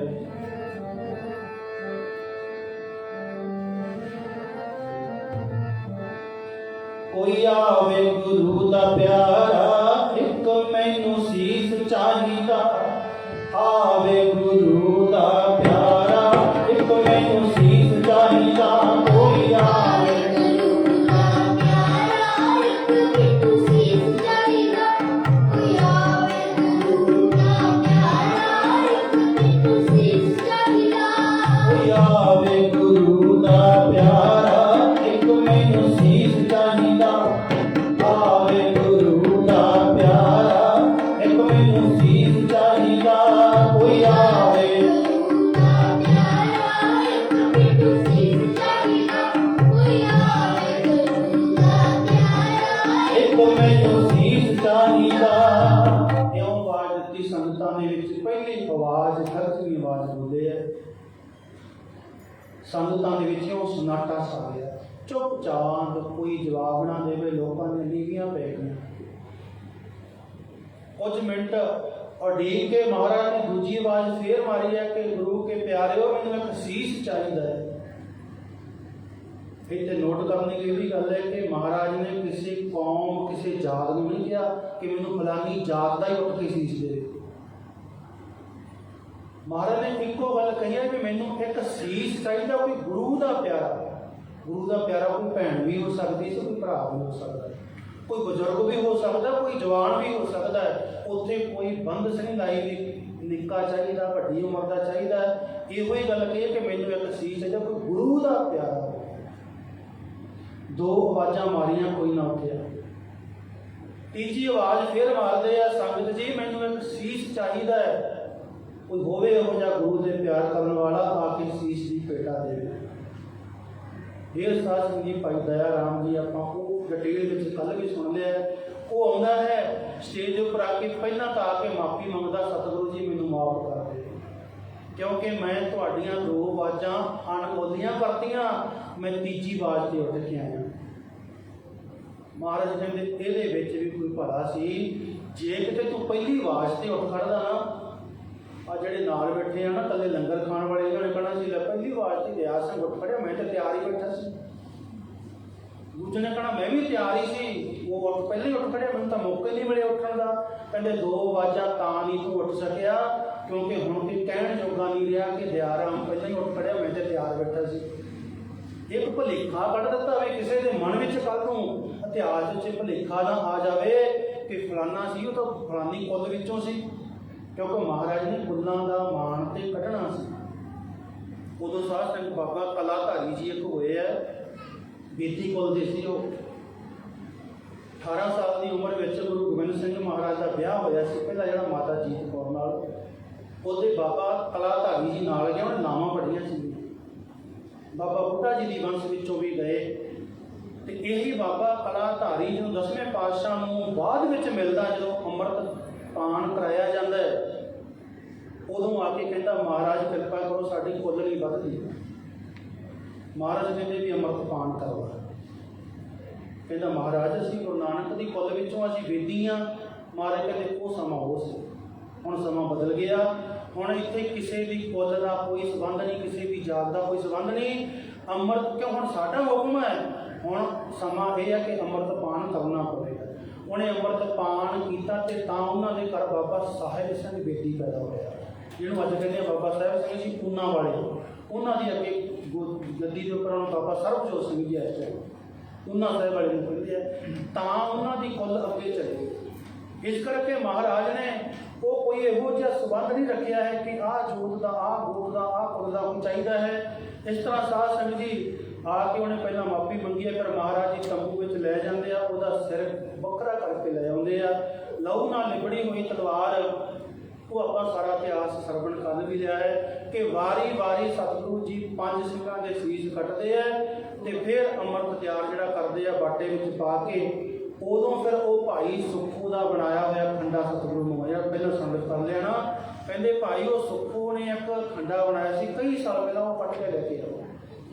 ਫਿਰ ਉਦੋਂ ਕਿਰਪਾਨ ਨਹੀਂ ਵਰਤੀ, ਖੰਡਾ ਲਿਆ ਕੇ ਵਰਤਿਆ, ਕਿਉਂਕਿ ਖੰਡੇ ਦੇ ਵਿੱਚ ਕਈ ਗੁਣ ਹੈ, ਕਿਉਂਕਿ ਇਹਦੇ ਦੋ ਧਾਰਾਂ ਹੁੰਦੀਆਂ ਨੇ। ਦੋ ਧਾਰਾਂ ਦਾ ਮਤਲਬ ਇਹ ਮੀਰੀ ਦੀ ਰੱਖਿਆ ਵੀ ਕਰੇਗਾ ਤੇ ਪੀਰੀ ਦੀ ਵੀ ਰੱਖਿਆ, ਮੀਰੀ ਪੀਰੀ। ਉਹ ਤਾਂ ਉਹਦਾ ਨਾਮ ਰੱਖਿਆ ਹੈ। ਤੇ ਦੂਸਰਾ ਨਾਮ ਹੈ ਖੰਡੇ ਨੂੰ ਕਹਿੰਦੇ ਹੈ ਮੌਤ। ਜਦੋਂ ਸਾਸਤ ਚੰਡੀ ਦੀ ਵਾਰ ਆਰੰਭ ਹੁੰਦੀ ਹੈ, ਉਹਦੇ ਵਿੱਚ ਪਹਿਲੀ ਪੌੜੀ ਹੈ ਪ੍ਰਥਮੇ ਖੰਡਾ ਸਾਜ ਕੇ ਪਾਛੇ ਸਭ ਸੰਸਾਰ ਹੋਤਾ।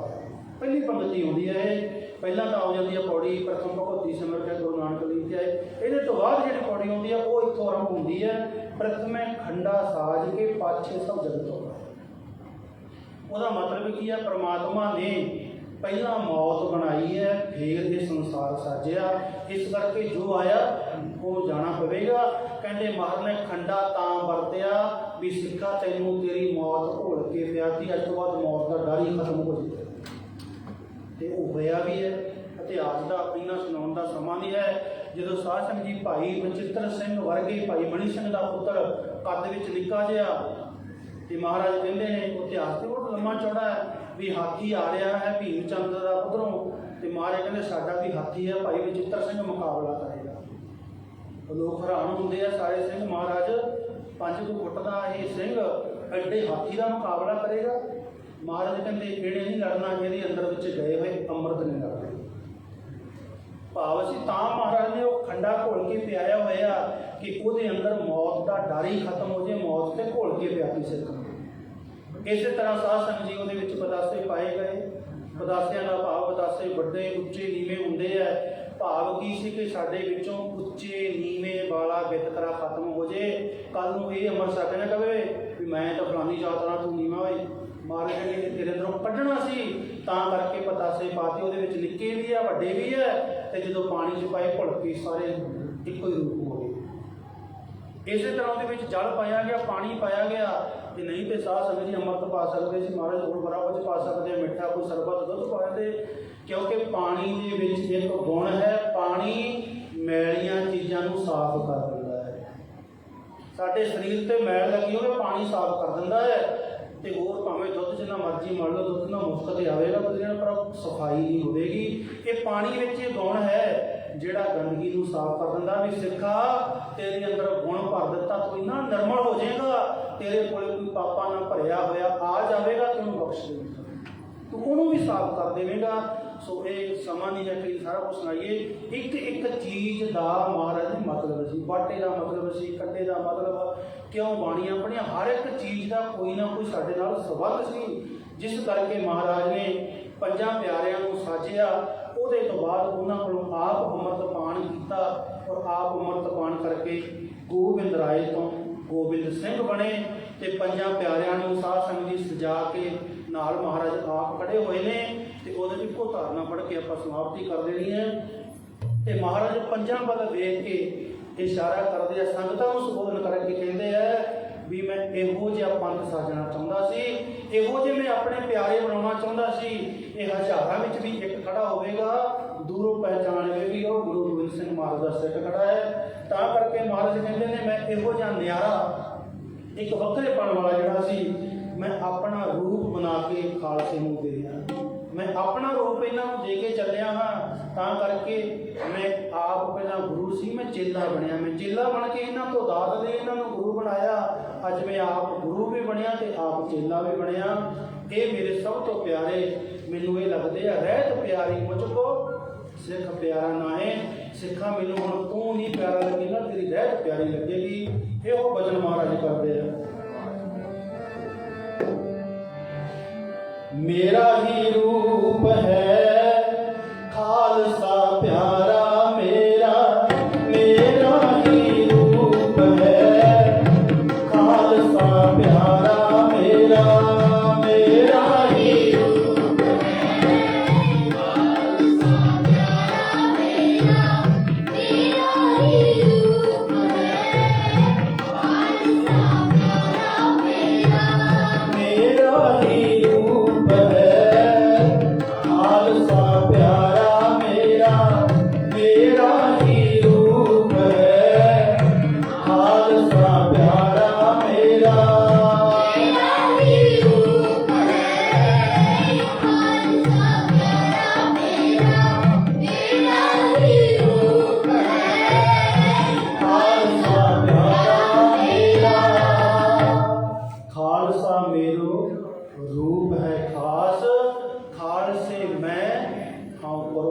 ਵਰ ਦੇ ਦਿੱਤੇ ਕਿ ਅੱਜ ਤੋਂ ਬਾਅਦ ਮੈਂ ਖਾਲਸੇ ਦਾ, ਖਾਲਸਾ ਮੇਰਾ।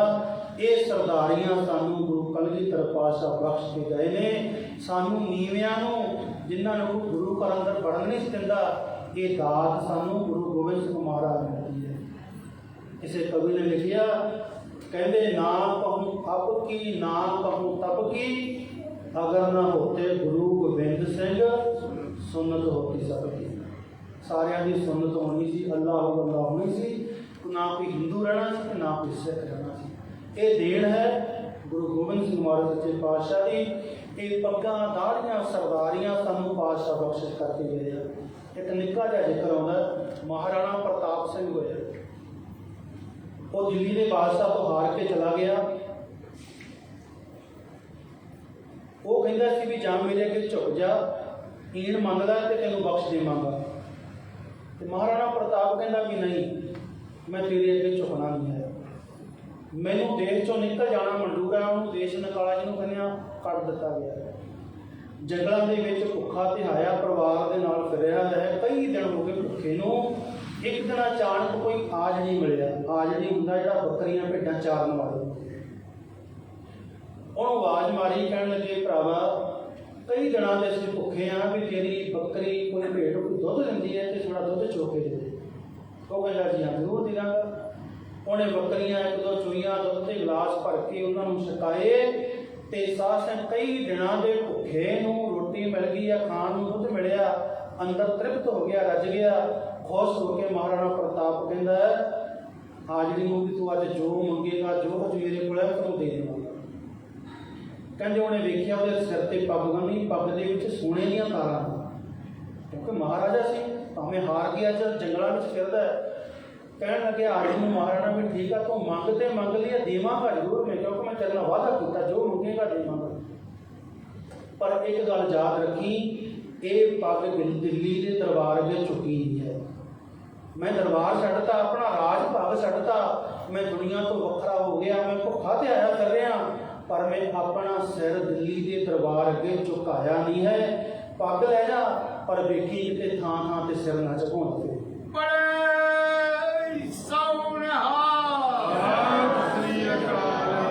ਇਹ ਪ੍ਰਮਾਣ ਸਾਨੂੰ ਵੀ ਗੁਰੂ ਦੇ ਗਿਆ ਵੀ ਗੋਰ ਮੜੀ ਮੱਟ ਭੂਲ ਨਾ ਮਾਨੈ, ਉਹ ਸਿੱਖਾਂ ਥਾਂ ਥਾਂ ਤੇ ਸਿਰ ਨਾ ਝੁਕਾਉਂਦਾ ਫਿਰੀਏ। ਬੜੀ ਮਹਿੰਗੀ ਸਰਦਾਰੀ ਮਿਲੀ ਹੈ। ਤੇ ਪੱਗ ਦੀ ਕੀਮਤ ਤੂੰ ਨਹੀਂ ਜਾਣਦਾ, ਪੱਗ ਦੀ ਕੀਮਤ ਉਹਨਾਂ ਤੋਂ ਬਸ ਭਾਈ ਤਾਰੂ ਸਿੰਘ, ਭਾਈ ਮਤੀ ਦਾਸ। ਤੇ ਪੱਗ ਦੀ ਕੀਮਤ ਕੀ ਹੈ? ਕਹਿੰਦੇ ਇਹੋ ਪੱਗ ਲੈ ਕੇ ਆ ਜਿਹੜੀ ਘਰ ਆ ਗਿਆ, ਹੌਲੀ ਹੌਲੀ ਗੱਲਾਂ, ਕਿਉਂਕਿ ਉਹਦੇ ਆਦਤ ਹੁੰਦਾ ਵੀ ਘਰ ਵਾਲੀ ਨੇ, ਬੀਬੀ ਨੇ ਇੱਕ ਗੁਆਂਢਣ ਨੂੰ ਦੱਸਿਆ, ਉਹਨੇ ਦੂਜੀ ਨੂੰ, ਤੀਜੀ ਨੂੰ ਕਰਦੇ ਆ ਗੱਲ ਦਿੱਲੀ ਦਰਬਾਰ ਪਹੁੰਚ ਗਈ ਕਿ ਮਹਾਰਾਣਾ ਪ੍ਰਤਾਪ ਸਿੰਘ ਦੀ ਪੱਗ ਜਿਹੜੀ ਹੈ ਇੱਕ ਆਜੜੀ ਦੇ ਘਰ ਵਿੱਚ ਪਈ ਆ। ਉਹਨੇ ਆਪਣੇ ਸਿਪਾਹੀ ਭੇਜਦੇ ਵੀ ਜਾਓ ਉਸ ਆਜੜੀ ਨੂੰ ਲੈ ਕੇ ਆਓ ਤੇ ਪੱਗ ਲਿਆ ਕੇ ਦਰਬਾਰ ਵਿੱਚ ਪੇਸ਼ ਕਰੇ। ਸਿਪਾਹੀ ਪੁੱਛਦੇ ਪੁਛਾਉਂਦੇ ਉਹਦੇ ਪਿੰਡ ਆ ਕੇ ਆਜੜੀ ਨੂੰ ਲੱਭਿਆ, ਆ ਕੇ ਕਿਹਾ ਵੀ ਤੈਨੂੰ ਦਿੱਲੀ ਦਰਬਾਰ ਵਿੱਚ ਸੱਦਿਆ ਤੇ ਇਹ ਪੱਗ ਲੈ ਕੇ ਹਾਜ਼ਰ ਹੋ ਉੱਥੇ।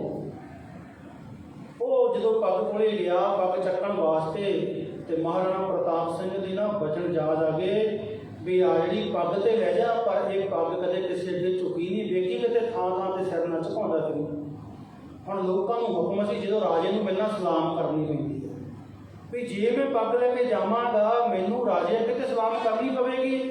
ਹੁਣ ਦੋ ਰਾਹ ਨੇ, ਜਾਂ ਤੇ ਸਲਾਮ ਕਰਾਂਗਾ ਜਾਂ ਨਹੀਂ ਕਰਾਂਗਾ।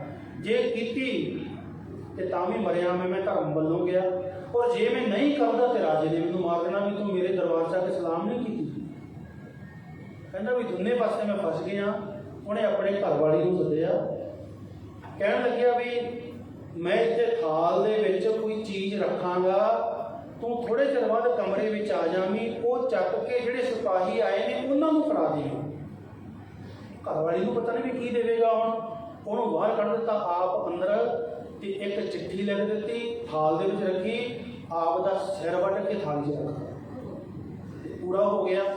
ਜਦੋਂ ਘਰ ਵਾਲੀ ਅੰਦਰ ਬੜੀ ਖਰਾਬ ਸੁਣਿਆ, ਵੇਖਿਆ ਵੀ ਉਹ ਤੇ ਸਿਰ ਹੀ ਵੱਢਿਆ ਹੋਇਆ। ਉਹ ਥਾਲੀ ਚੁੱਕੀ, ਥਾਲੀ ਦੇ ਉੱਪਰ ਚਿੱਠੀ ਤੇ ਲਿਖਿਆ ਹੋਇਆ ਵੀ ਇਹ ਪੱਗ ਜਿਹੜੀ ਹੈ ਕਦੇ ਕਿਸੇ ਅੱਗੇ ਝੁਕੀ ਨਹੀਂ। ਅੱਜ ਮੈਂ ਵੀ ਆਪਣਾ ਸਿਰ ਜਿਹੜਾ ਸੀ ਦਿੱਲੀ ਦਰਬਾਰ ਅੱਗੇ ਝੁਕਾਉਣਾ ਨਹੀਂ ਸੀ ਚਾਹੁੰਦਾ, ਮੈਂ ਸਿਰ ਹੀ ਕੱਢ ਦਿੱਤਾ, ਪਰ ਮੈਂ ਸਿਰ ਨਹੀਂ ਝੁਕਾਇਆ। ਇਹ ਸੀ ਪੱਗ ਦਾ ਸਤਿਕਾਰ।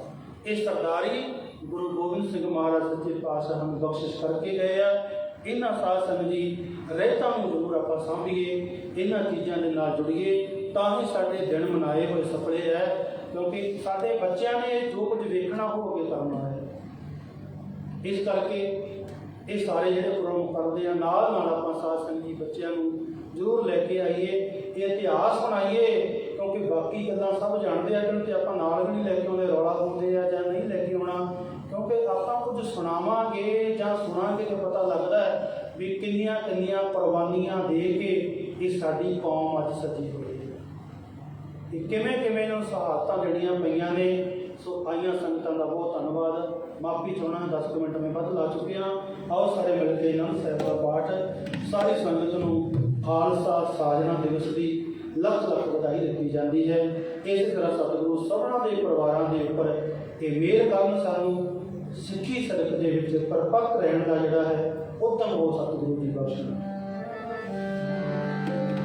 ਰਾਮ ਕਲੀ ਮਹੱਲਾ ਤੀਜਾ। ਨਾਨਕ ਓੰਕਾਰ ਸਤਿਗੁਰ ਪ੍ਰਸਾਦ। ਆਨੰਦ ਪਿਆ ਮੇਰੀ ਮਾਏ, ਸਤਿਗੁਰੂ ਮੈਂ ਪਾਇਆ, ਸਤਿਗੁਰ ਕਾ ਪਾਇਆ ਸਹਿਜ ਸੇਤੀ ਮਨ ਵਧੀਆ ਵਰਤਾਇਆ। ਭਾਗ ਰਤਨ ਪਰਵਾ